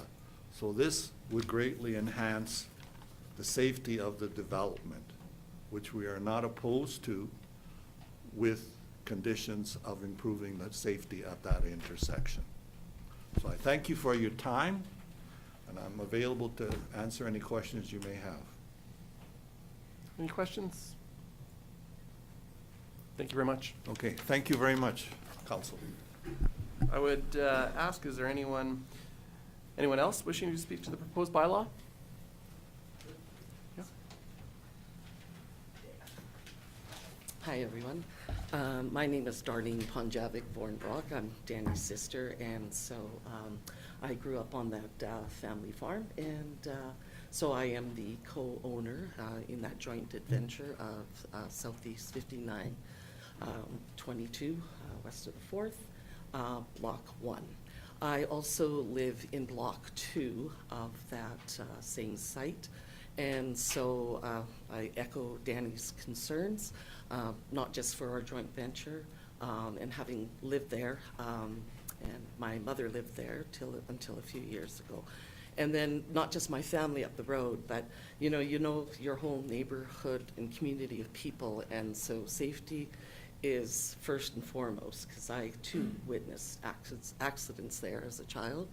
And so I think that acceleration and deceleration lane on the east side of that intersection is really, really important, because currently, right now, the through lane, as you come from the south end of Highway 25 and you proceed through that intersection, it's a through lane, through arrow, but the turning arrow is part of that lane. So I don't know the exact population of people living on that property right now, and I know Peter Smirchuk is to the south, but there's very limited access going east at that intersection. So with potential future developments, I strongly urge the county to consider the safety, which has been increased at an intersection. My family uses it every day, but without that acceleration and deceleration lane, I just don't want to see people get hurt there or have future accidents. So I thank you for your time. We are in support of it, given the highway improvements, and your traffic report probably will take note of certain things there as well. So thank you for your time. Thank you. Any questions? Thank you. Okay. Would you like to speak, sir? Hi, my name's Arvidson, and I live about 3/4 mile north of the proposal is to be. You have the new road that goes in the back of Colhurst, which is down to 80 kilometers an hour. There's a stop sign there. And I'd be willing to bet that 45% of the people that come to that stop sign do not stop. And if my family gets hurt because of this road, nobody's safe anymore, because it's a faulty system there. They come to the corner, they look, and if the car's 500 feet down the road, they pull right out, doesn't matter whether it's icy, wet, or whatever. And it's every day the same way. And so the 80 kilometer an hour is, 600 feet from the entrance into George Brooks' old place where the church is proposed, and then it goes up to 100. Most of the people that travel that road are 110, 120 constantly, from starting at 4 o'clock in the morning until 10 o'clock, 11 o'clock at night, and there's a fair amount of traffic even at 1 and 2 o'clock in the morning. And water drainage, where are you gonna put the water? Where is it gonna go? Is it gonna go south? Is it gonna go north? Because if it goes north, it's gonna affect me. I have a natural drain going through there. We put a pipe in all right, but I've seen it there where there was, I'm not sure exactly, was it 93? We had a 6-inch rainstorm. There was a 6-foot vortex where the water was going down. So if you're gonna present more water coming off that property to me, there has to be some control on that water, because they're horrendous, and there's always water coming down.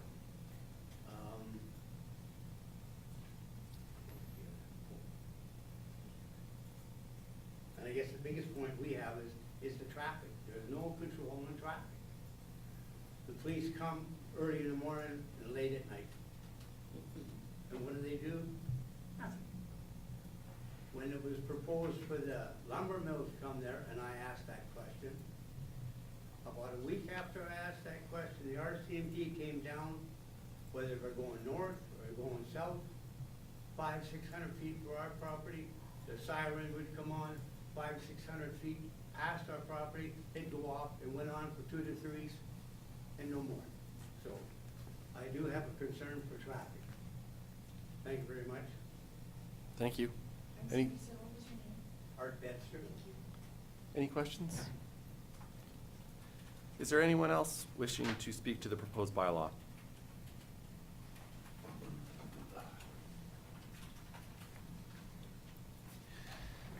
Hi, my name is Larry Boychuk. My brother and I, Gary, we farm south of the proposed church, 2 farms per se. We just, our branch off is off of 9-1A. And there's 3 other residences there per se, and we farm in behind that. Anyways, I'm basically in agreement with what Danny and Art and Darlene have said. The speed limit sign there, like you say, drops down to 80K, but that's only on a fence post. What people actually do there, I've seen it Sunday mornings, Saturdays, busy times, early morning from 3 o'clock on in the afternoon. That's a busy highway going northward at least, and southward. People that work in Picture Butte or area coming home to Lethbridge. The reduction to 80K, like Danny says, I believe has helped to some degree.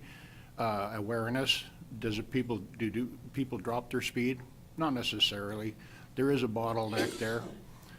I don't know going forward, like Danny projected with that church there, what allowances you're going to have aside from doing a road study on that. There should be going north, there should be a turning lane going to the right, and from the north going south, there should be another modification there so that people can make a left-hand turn. It's either that, or you're going to have to submit potentially for a set of traffic lights. That's the only way it's going to slow people down. I hate to see that on that highway, but people do not adhere to the speed. Have I been guilty of that myself? Yeah, I get forgetful in that too. And I hate to see anything happen. I don't know if there's a proposal potentially for a second access on the north portion of that proposed lot to help offset some of that. Irregardless, you're still going to need turning lanes either on the north portion and south portion, or I'd like to see that in getting it switched to getting the bylaw switched. That's one thing, but we don't have enough information right now as to their studies. The other thing that we are concerned about, that coulee that's off to the right-hand side, potentially with rain runoff and stuff like that, our property is at the very base of that same coulee. So water retention in a pond, what size of pond, if there is proposed extra outbuildings of sort, you're going to need, where are they drawing the water from to service those buildings? Where is that water going to be held? What environmental impact is it going to have? What fire pond, what's the size of the fire pond needed? I understand it's proposed roughly about 12 acres, thereabouts, give or take. So if they're proposing just to build the church, that's one thing. If they're proposing to build a residence for the minister, clergy, whatever you want to think, that's another need. If there's, I see potentialities as for daycare, I see potentialities for other things pending county's approval and studies per se. So how is this all going to be accommodated down the road? I'd like to see these things brought up front initially instead of having 16 meetings for various buildings.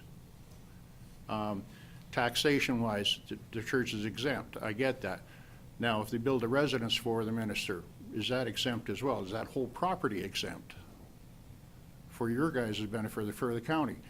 I'm not against it per se, but this is where part of it I'd like to see spelled out as to where it's not, I don't know where to turn to find out this information for myself. I hate to ask it, but if there is some insight that way, that's what I'd like to know.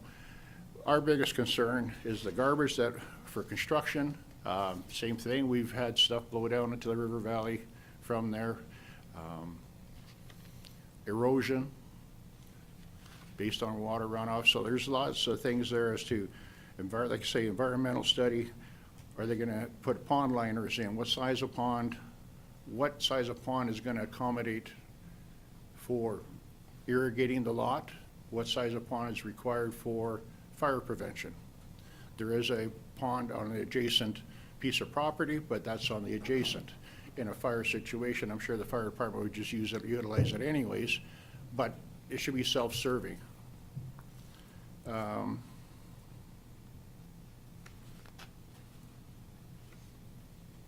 Just want to see what else I had here.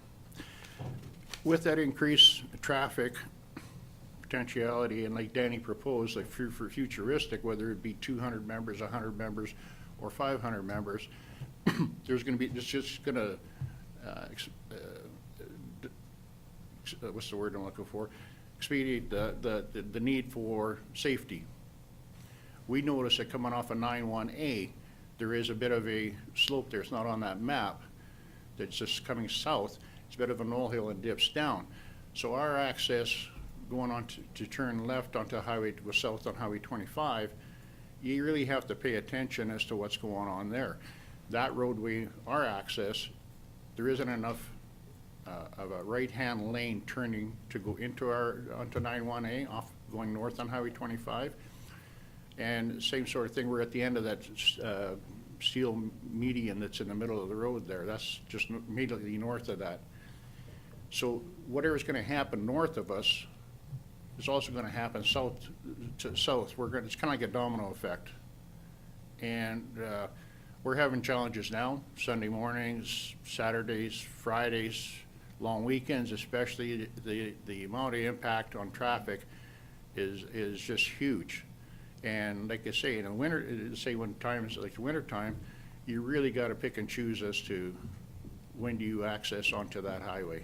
So whether they drop that speed limit down again, per se, down to 60 for a certain extent, and or like to say they're going to have to put traffic lights in there. Accessing from the Kohler back road to Highway 25, like I say, Art said it best. I mean, there's a lot of people that overrun that red sign, that stop sign, and it's a rolling stop. It's not an actual stop there. So whether they put in the heavier rumble strips or whatever, I just want to say that we're for it in a sense, but there's a lot of questions unanswered. So it'd be nice if we could know some of this stuff in this presentation ahead of time. I know it costs money for that, but it will help alleviate everybody's time and expense going down the road. Thanks. Thank you. Any questions? Thank you. Is there anyone else wishing to speak to the proposed bylaw?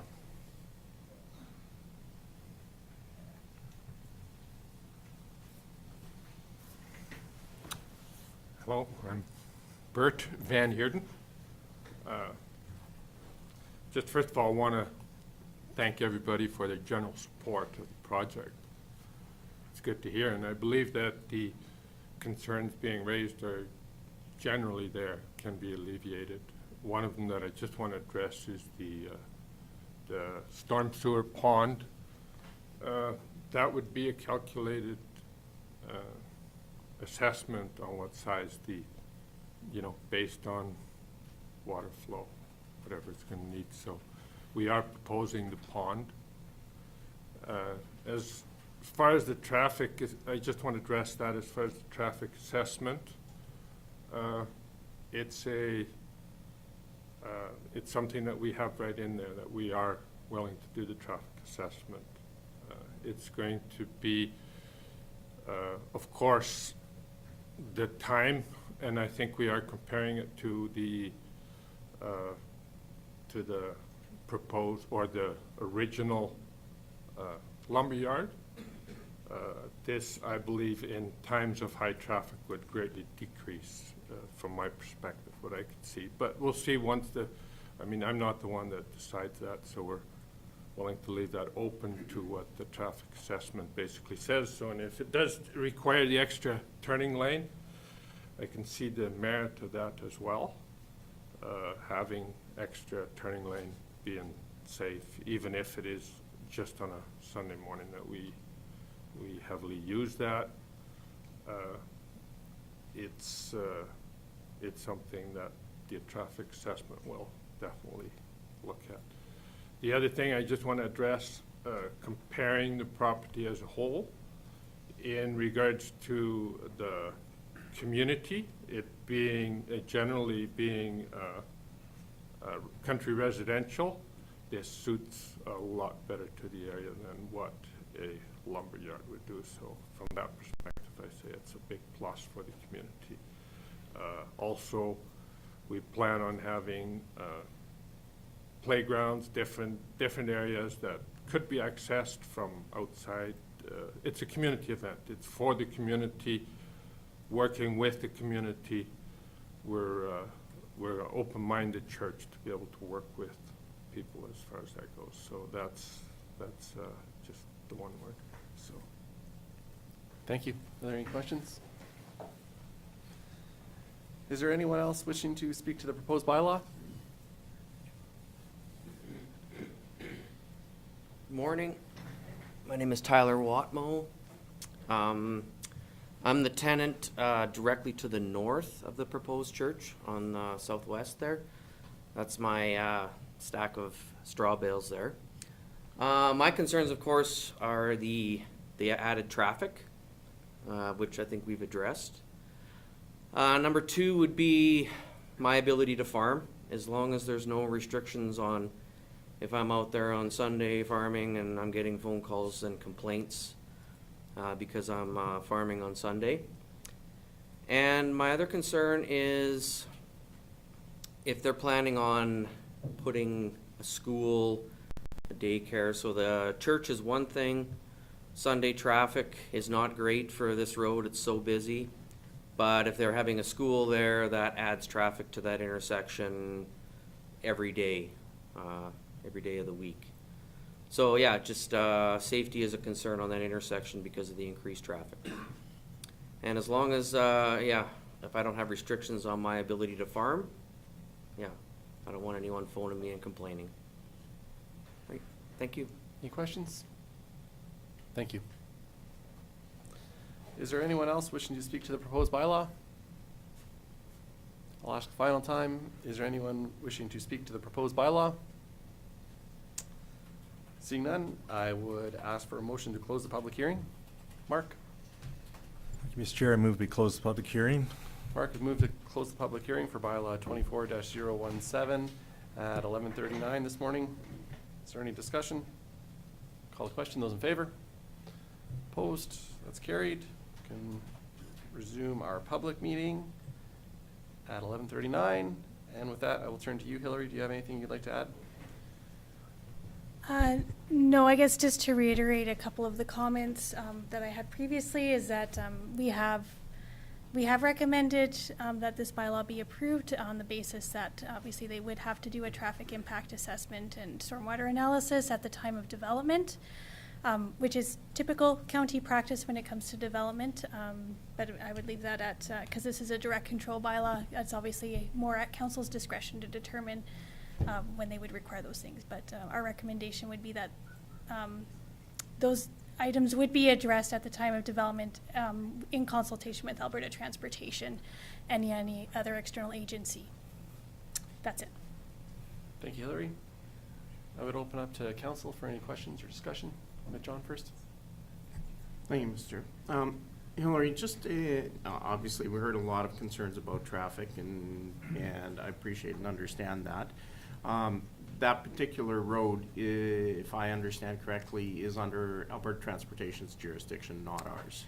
Correct. Highway 25 is under Alberta Transportation's jurisdiction for ensuring that proper improvements would be put in place for any development that would access it. Perfect. Now, one just sort of follow up on that. At the time of any development permit, there would be a requirement for a traffic assessment study, in my understanding. So maybe if you could just clarify that. When the development permit comes in for the main building, then a traffic assessment study would have to be done, correct? And if they decided that they wanted to expand and put a school or a daycare in there, would another traffic assessment study be required at that time? That's correct. Yeah, we would require it at any development permit that's submitted as per the direct control bylaw. So it would be addressed as it's not just a one and done. It would be addressed at each stage of development. If they were to expand, it would apply at those stages also. Perfect, thank you. Any other questions from council? Lauren, go ahead. Thank you, Mr. Chair. So Hillary, just two questions related to roads, and that is if there are any road improvements that have to occur, is that the responsibility of the developer, or who has to pay for those? Thank you, Councillor Hickey. That's a good question. It is at the responsibility of the developer, and that's embedded in this plan also, in the direct control specifically. And my other question was just on the road going east that goes down to the old Pete Fiorino house. That's That correct. road will need to be upgraded for at least a short distance there to accommodate a development like that. Is that the county's responsibility? That would be the developer's responsibility also. Okay, thank you. Any other questions from council? Seeing none. John? I'd like to move that bylaw 24-017 be read a second time. John has moved the recommendation that bylaw 24-017 be read for a second time. Is there any further discussion? Go ahead, Lauren.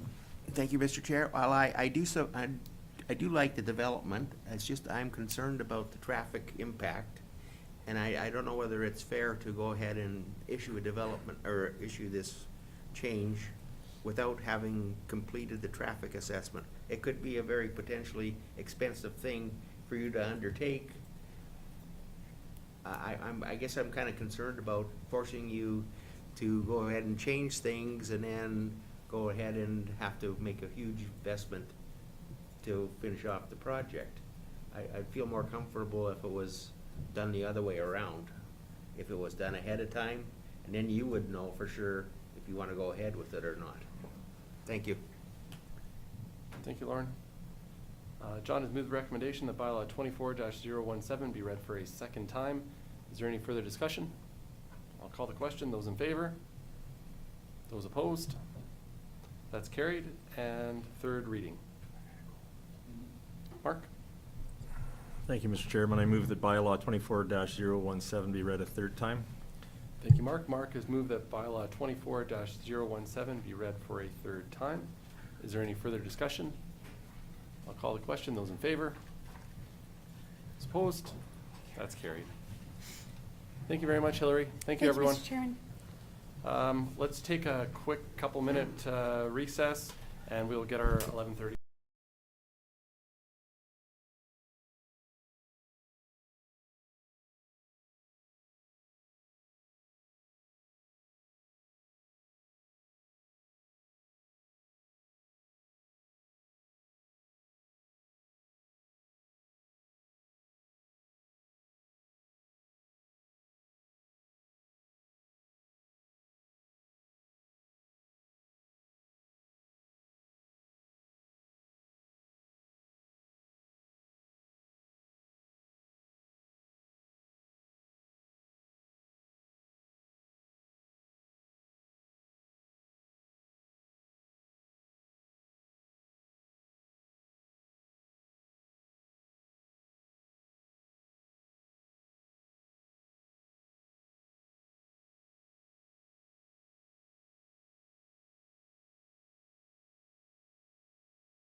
All right.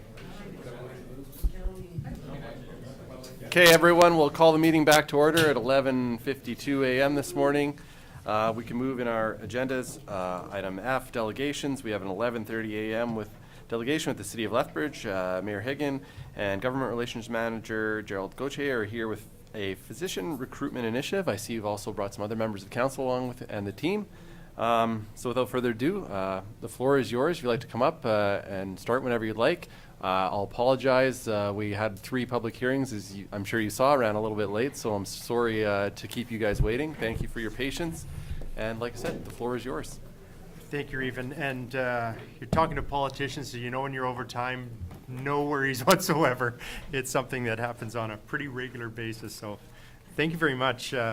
I want to thank you for this opportunity to meet here with council. And I just want to say that we have Councillor Croson, Councillor Campbell, and Councillor Palladino here, as well as Mr. Hancock, and of course Mr. Gauthier here to help through this process. And want to thank you for having us here on this important advocacy efforts that we're moving forward.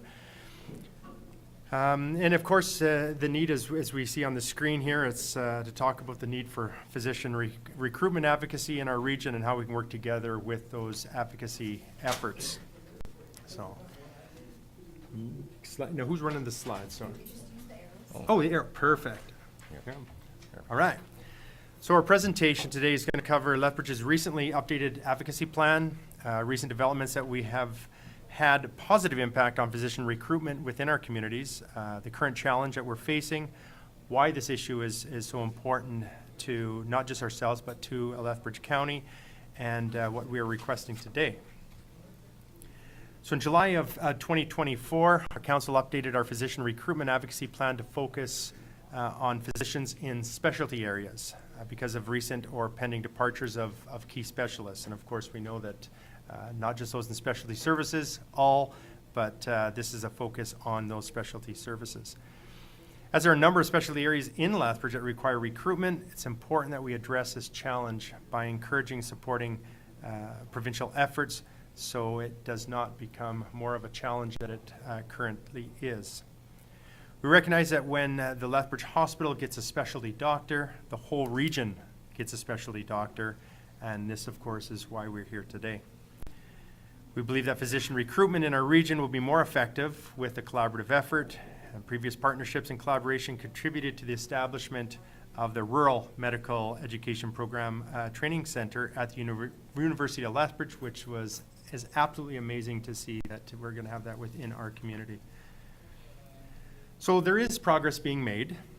Lethbridge saw a net increase, and I'll say a net increase of 22 physicians from 291 to 313 between September of 23 and September of 24. So we're gaining doctors, but of course, as we'll all agree, we need many more. The last few months has brought to light that we need to increase focus in the specialty areas as well. So the pending or recent departure of specialists is contributing to the physician shortage situation that we're already experiencing within our region. We've identified 9 specialty areas that you'll see on the screen that require recruitment. It's important that this challenge is quickly addressed before more areas, of course, experience the shortages. AHS stats show more than 500 Lethbridge County residents visit the Chinook Regional Hospital every year. Failure to address this challenge could lead to a critical situation where residents of Lethbridge County would be unable to receive the specialty care that they require. So whether county or city, with the drop of those specialty services. So today we're requesting that you support our initiative by signing a draft letter that we had sent over in October. I think collectively our communities represent over 150,000 residents within the region. And by working together, our region will have a stronger voice and allow us to better address the common challenges that we face. And I want to thank the council for giving us this opportunity to present on this incredible initiative. And I think it's something that's so important moving forward. And it's, to sound like a broken record, but I think we've heard it time and time again. We don't have enough doctors. What can we do to get more doctors and specialists within our area? So with that, we are open to any questions if it's. Thank you very much, Mayor Hyggen. Mark. Thanks very much, Tori. Thanks again for, spearheading, looking after this. It is something that's important to, like you say, not only the city but the region. I've had the pleasure of attending the hospital on times, and I'm just amazed at the service that we get and the quality of the doctors in this community. I guess my question is around, we talk about recruiting doctors. The one piece that's missing is retention. So if we are to recruit them, we have to be able to say, well, when you come here, you can stay, But I see that we're losing doctor. We've lost a couple of the one clinic, and doctors are leaving. So how does that fit into this program, or is it part of it? No, and absolutely it is, and I wish we had 45 minutes to chat about it, but retention is very important, and thank you very much, Marcus. It is, and I mean, I guess when these doctors are coming to the area, and I'll talk about one in particular that I'm working quite a bit with a specialist in our community, and I was talking to her on the weekend, and she'd commented she came down here just under 10 years ago to work in a specialty division, and she says, I was coming down there, and I'm coming down for a few months. I'm gonna do a locum. I'll be back in Calgary. And what kept her here was the community. And I think that's probably where the retention will come in, is what we can do as a city, as a county, and wherever they, these specialty services come, or family physicians as well, for that matter. What do we have? We have can we showcase our university and our polytechnic, the schools that we have? Most of them come with families, young families, and something that was really big on many of them that we've heard, especially within the last couple of years, is the religion that they want to make sure that they can worship if they come from international, if they're international doctors, if we do have those available churches within their area, and culture is huge. And so I think it's just welcoming and doing all we can to try to make sure that they feel at home, that they don't want to leave, that they've got the, get those kids in sports, so they don't want to leave, where they're with their friends or whatever. And so, that's, I think, the best thing as far as retention is what can we do to just make sure that they're happy within the community that they're living. Are we getting any feedback on why doctors leave? Like, is it because of they're retiring, they're just that time of life for them, or is there any, are we getting any rationale, or what the reasons for them leaving?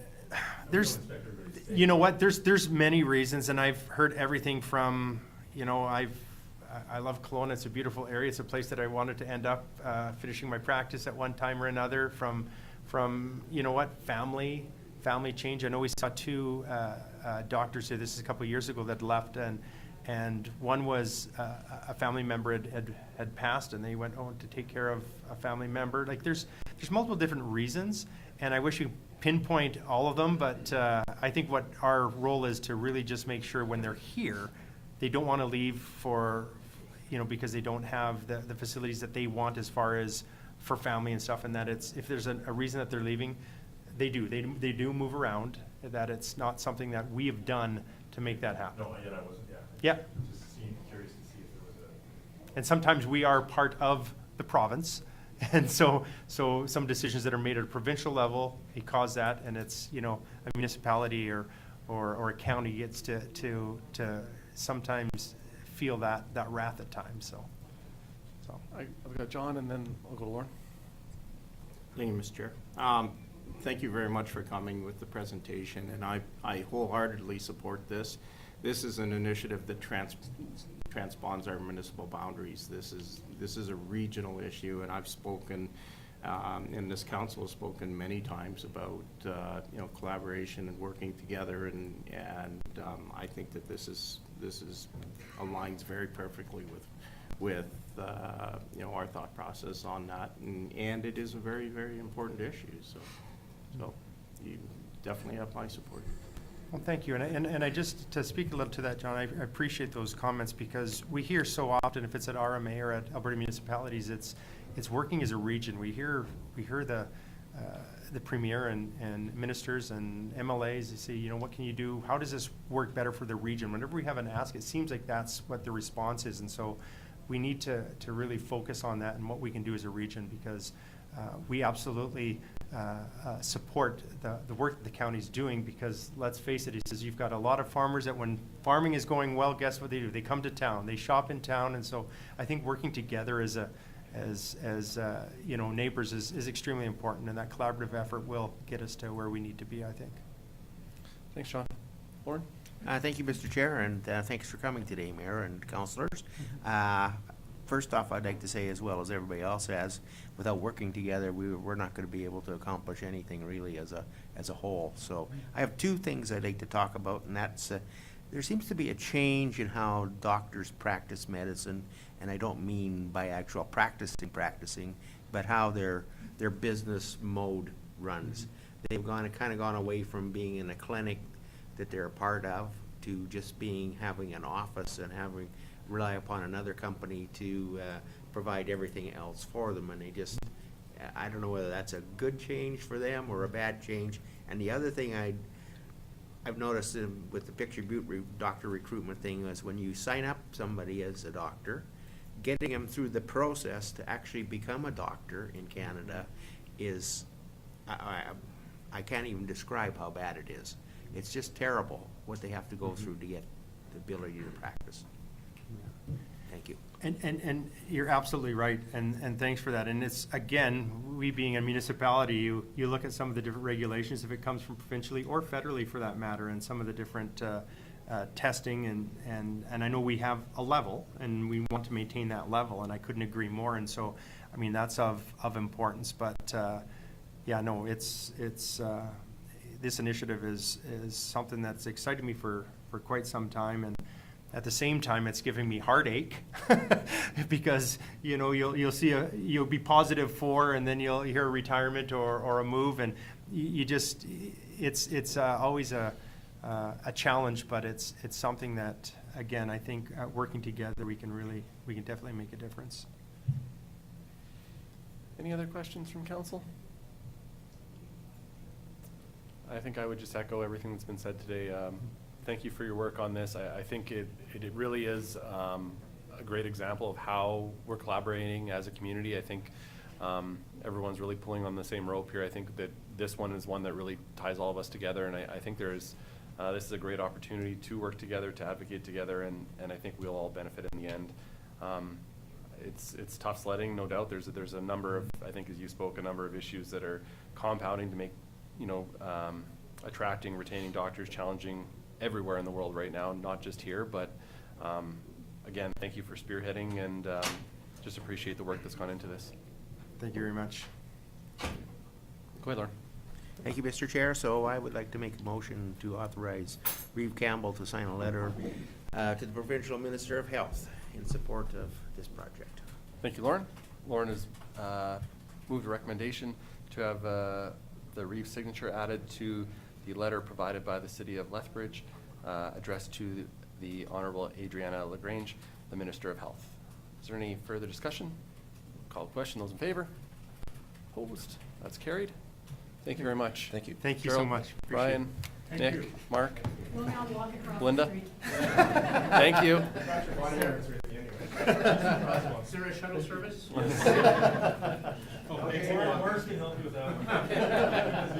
Take care, guys. Thank you.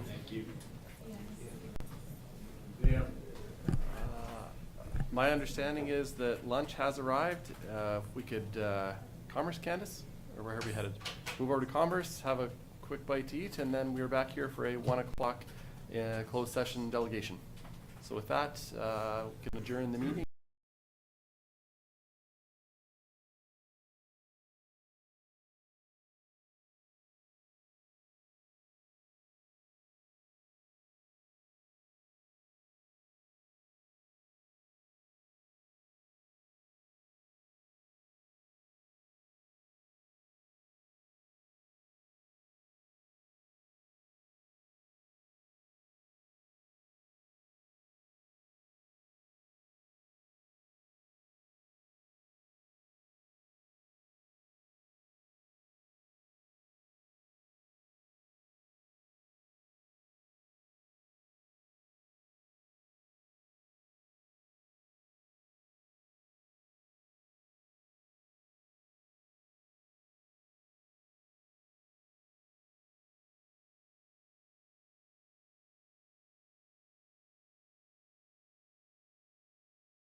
Okay, we'll call the meeting back to order at 1:07 PM. If we move in our agendas to our closed session items, we will go into closed session.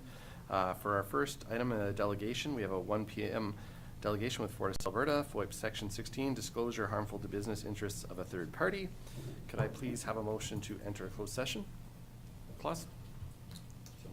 Claus moved to enter a closed session at 1:09 PM this afternoon. Any discussion? Call a question. Those in favor? Those opposed? That's carried. And Cole, do you want to make introductions or?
session at 2 p.m. this afternoon.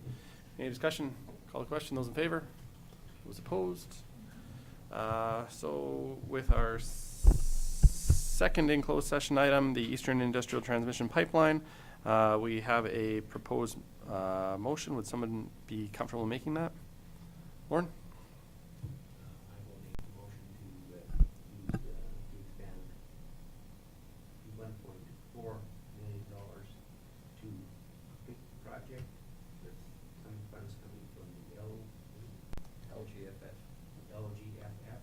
with $300,000 of that going towards the Coalville Reservoir Excellent. for future consideration. Is that necessary or not? Expansion? Yeah. Okay. Any discussion? Call the question. Those in favor? Opposed? That's carried.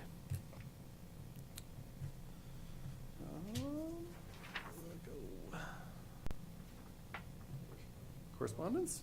Oh, no, administration. Where are we at here? G2, operations, G2.1, appointment of Agriculture Service Board Chair and ASB voting delegates. Ryan, how are you today? Could have given me 2 minutes earlier. Good afternoon, Chair and Council. Each year, County Councils to appoint the... Sure, that's on. Each year, County Councils to appoint the Chair of the Agriculture Service Board and ASB delegates for voting privileges. At the recent Agriculture Service Board meeting held on October 22nd, the ASB committee recommended that Deputy Reeve John Curvis be appointed as chair and that Deputy John Reeve Curvis and Councillor Lauren Hickey be appointed as the ASB delegates with voting privileges.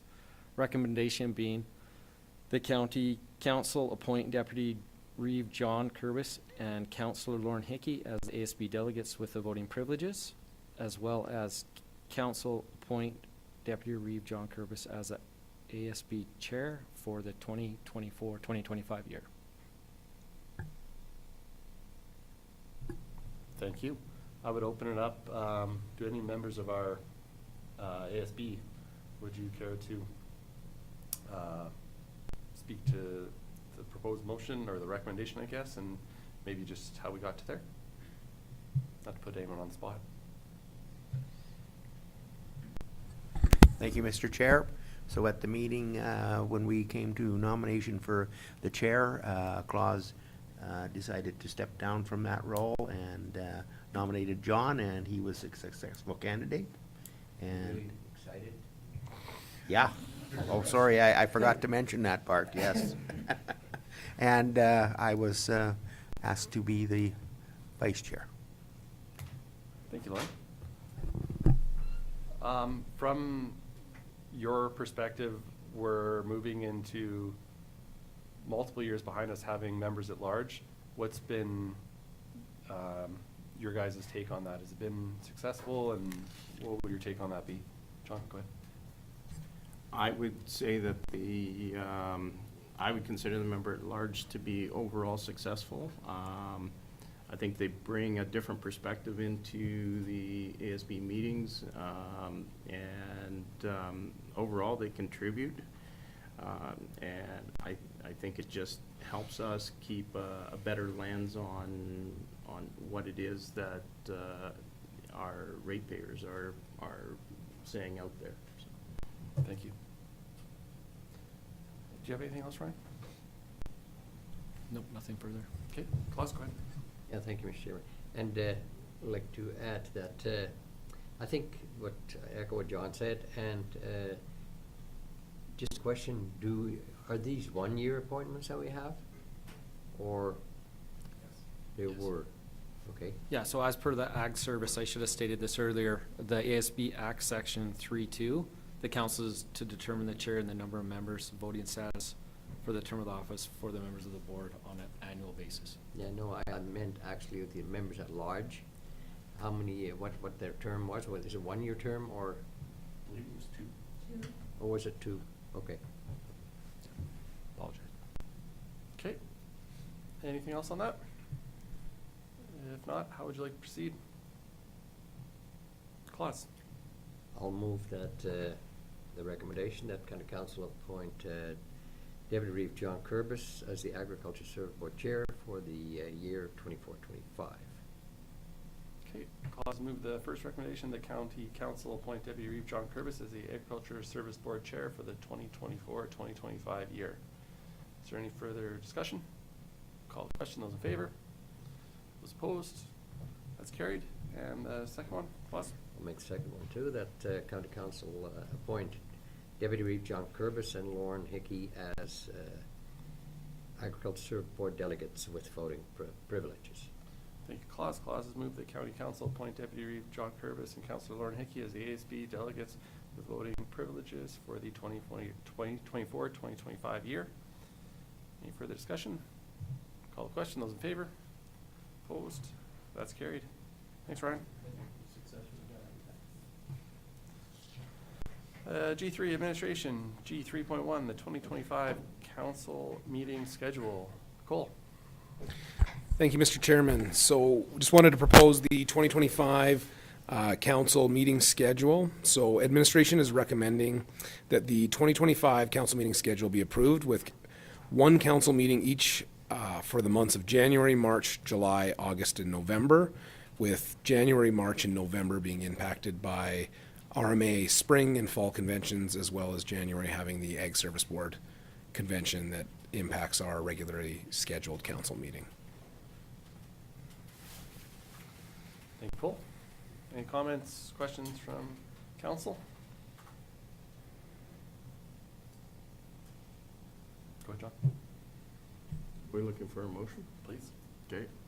I'd like to move the County Council approve the 2025 council meeting schedule with one council meeting each for the months of January, March, July, August, and November, and that the dates will be advertised as appropriate. Thank you, John. John has moved the recommendation. Is there any discussion? Recommendation is that County Council approves the 2025 council meeting schedule with one council meeting each for the months of January, March, July, August, and November, and that these dates be advertised as appropriate. There's no further discussion. Call the question. Those in favor? Those opposed? That's carried. Correspondence. We have 5 pieces of correspondence before us today. We start at the top with Alberta Municipal Affairs.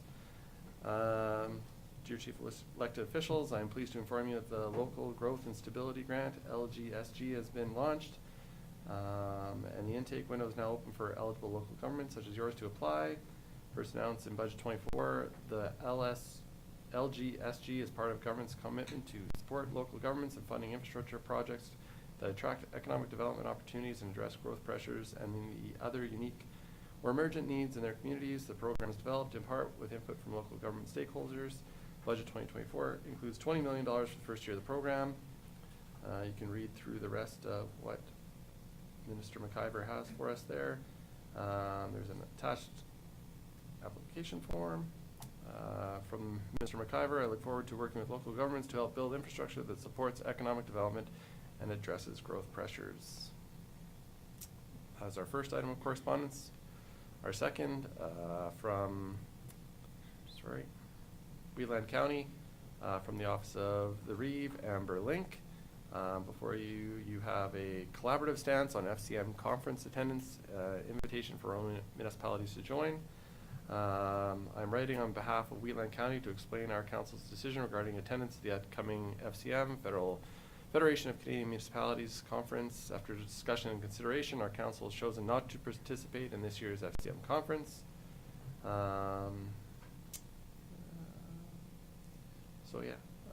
We are reaching out to all members of rural municipalities of Alberta, RMA, to encourage the development of a unified stance on this matter. We want to explore the possibility of establishing a federal advocacy group or association that can more effectively amplify the voices of rural municipalities, ensuring our collective needs are represented with a stronger, more focused, and efficient voice. We will be bringing a resolution for consideration to the 2025 Spring RMA Convention. So they feel that FCM does not provide sufficient opportunity to present the distinct needs of rural communities, and therefore they are choosing not to attend, and they would like other municipalities to stand with them. That is our second piece of correspondence. Our third, from the Pitch Review Chamber of Commerce, Midnight Madness.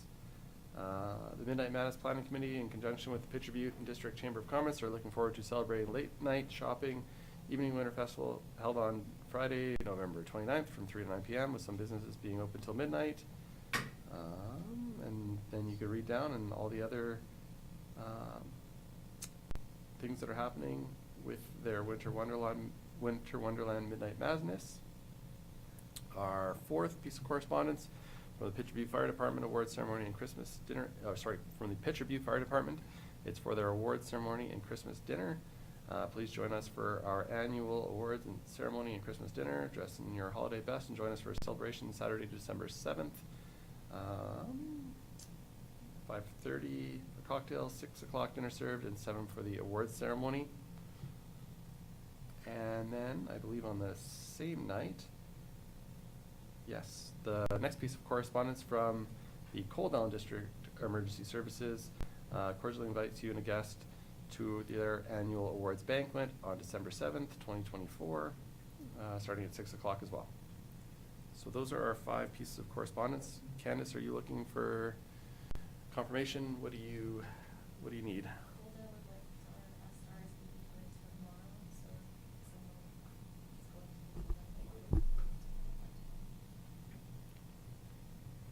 I will attend that as well, Candace.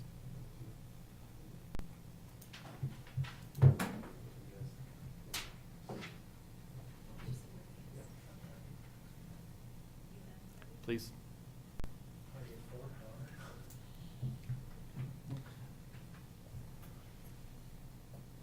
Pitcher Butte, is there anyone who is available and interested in attending on that same night in Pitcher Butte? Just a note on that. Yep. Last year, we presented one of the awards.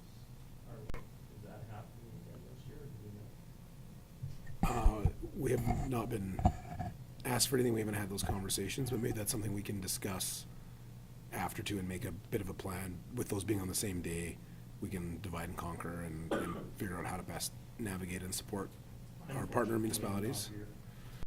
Okay.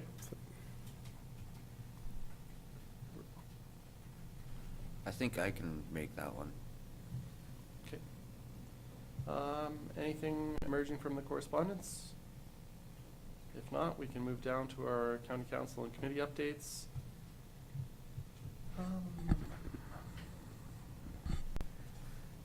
Division, we can start in Division 1. Councillor Lauren Hickey. Lauren? Thank you, Mr. Chair. On October the 2nd, attended the FCSS meeting. On the 4th, we did an interview with the subdivision application. And again on the 9th for the other person, couldn't make it on the 4th. 17th was Lethbridge County organizational meeting and county council same day. The 22nd was Ag Service Board meeting. 23rd, Green Acres Finance meeting. And then the 25th was the council road tour. That was a good tour. And the 28th and 29th, John and I attended the South Region Ag Service Board in Brooks. And on the 30th, it was Green Acres Board meeting. Thank you, Lauren. Division 2, October 3rd, County Council meeting. The 4th, the grand opening of the Coldell Prairie Winds Secondary School on the 4th as well. Attended Mayors and Reeves virtually. On the 8th, attended the FCC Agriculture and Food Industry Appreciation event at the Agri-Food Hub. The 16th, EDL Board meeting. 17th, County Council organizational meeting and regular council meeting. 23rd, attended with other stakeholders and elected officials from the town of Coldell, the Coldell Infrastructure Bank stakeholder tour of the McCain facility. The leads at the Canada Infrastructure Bank were in town traveling west through Western Canada, some of the projects that they had invested in. And as one of the spin-offs of their irrigation investment, they felt that McCain's was a worthwhile tour. So they went through that portion, and then after the McCain tour, a smaller group went and toured some of the infrastructure going in the ground for the irrigation expansion. The SMRID held that part of the tour. It was just, it was a good day to visit with the people from the Canada Infrastructure Bank, and they're very keen to continue investing in Western Canada and in agriculture. On the 25th, Council Road Tour. Thank you, Devin, for everything that went into that. That was great. Really great to see a couple really cool local businesses and see what the crews have been up to out in the county. And the 28th, the Team Lethbridge kickoff and practice session. So all the 19 participating groups met to finalize scripts and plans for the Team Lethbridge mission. Division 3, Councillor Mark Sayers. Mark. Thank you, Reeve. October 2nd, I had an in-person or a phone interview with the facilitator from the South Grove Strategic Strategy meeting. It was upcoming. She interviewed a bunch of the delegates just to get their feedback to prepare for the meeting. The third was the Lethbridge County Council meeting. And the third that evening was South Grove's quarterly meeting in Tabor. On the 4th and the 9th, we had the Subdivision Appeal Board interviews. On the 16th, I attended the Alberta Sugar Beet Growers Field Day Tour, drove to Tabor, got on a bus and drove back half a mile from my farm, and then drove back to Tabor to get my truck to come back home. So it was a really good tour, and I'd recommend anybody going. It was a lot of fun, and I was able to hassle the hell out of my neighbor, so I embarrassed him. It was awesome. The 17th, I apologize, I missed the organizational meeting. I didn't include that in but I was there. Also on the 17th was a county council meeting. 24th was the South Grove Strategy meeting in Coaldale, where there was 16 delegates attended that. And on the 25th was the council road tour, which is probably one of the best of the 3 that we've attended, and they've all been great, but that one I thought was one of the better ones. So thanks again for putting that together and everybody that took the time to attend.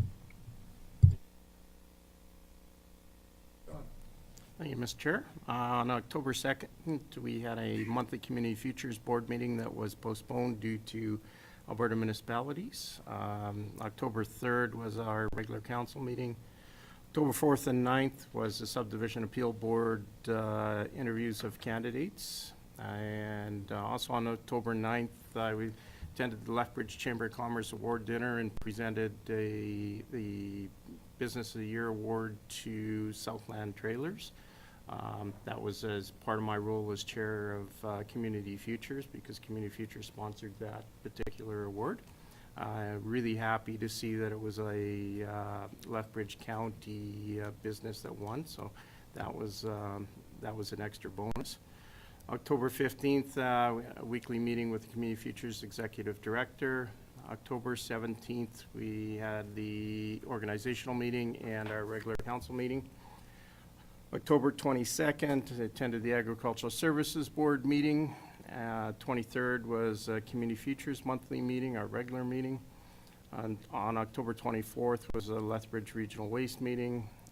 25th was the Council Road Tour, and yeah, Devin, if I could give you some kudos on that.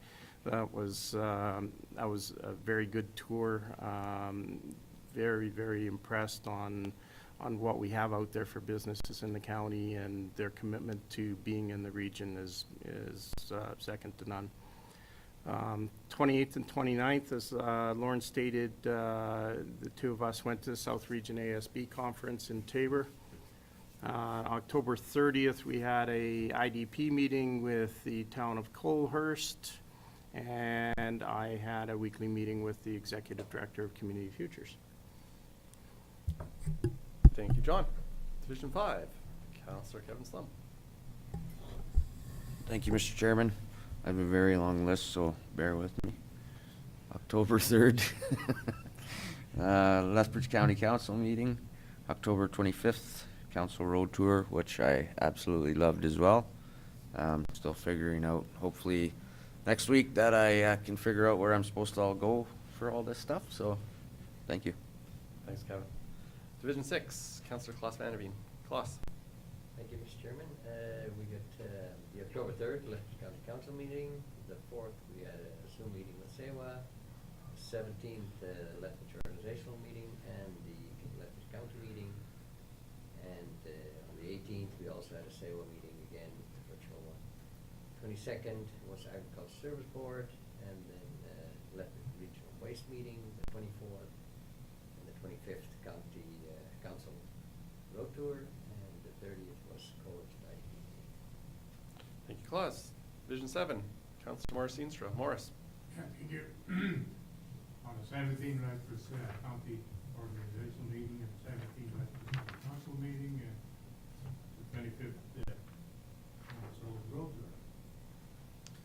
Councillor Morris. I believe, is that, oh no, sorry, we have one more. Under number 2, under County Council and Committee Updates, Community Futures Events, Deputy Reeve Curbis. John. Thank you, Mr. Chair. As part of my role as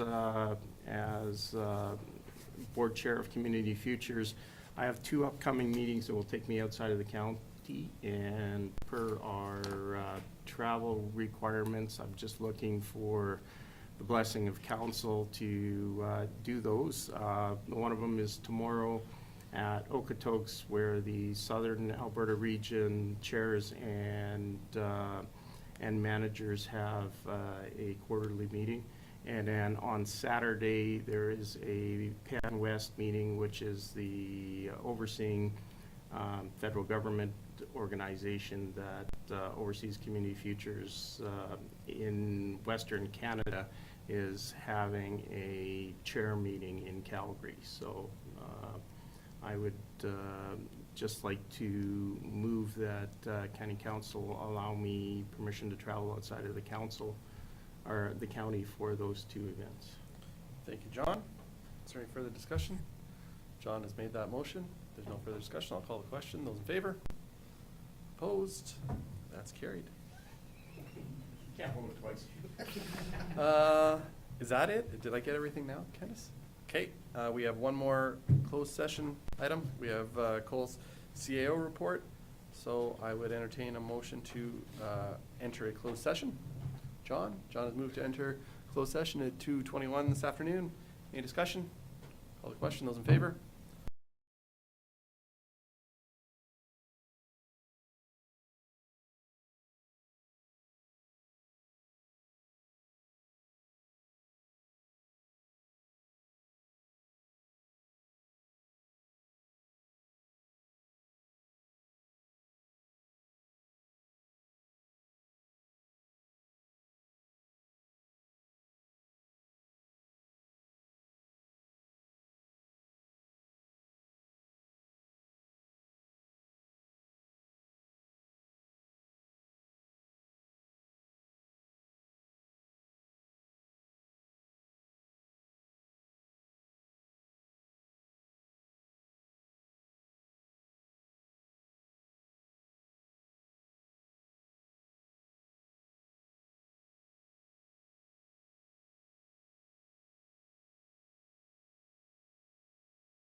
Come out of closed session. Holy, what a race. Mark.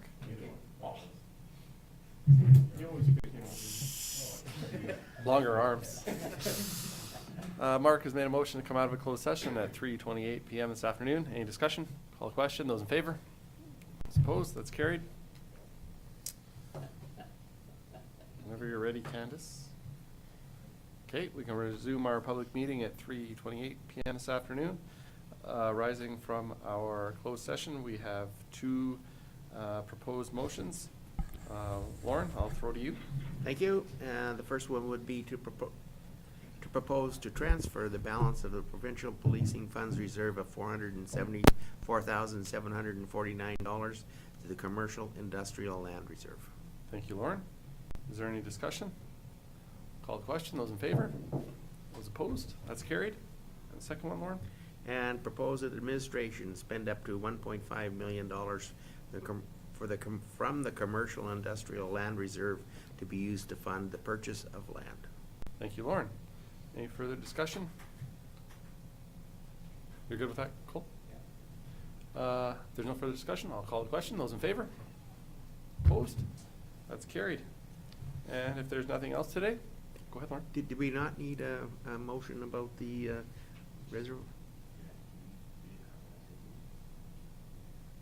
Yeah, Lauren made that. Lauren made that when we came out the first time. Okay, okay, Yep. sorry. Right, Candace? Yep, okay. Right? Yeah, okay. Is there anything else? If not, Motion adjourned. Morris has moved to adjourn at 3:29 this afternoon.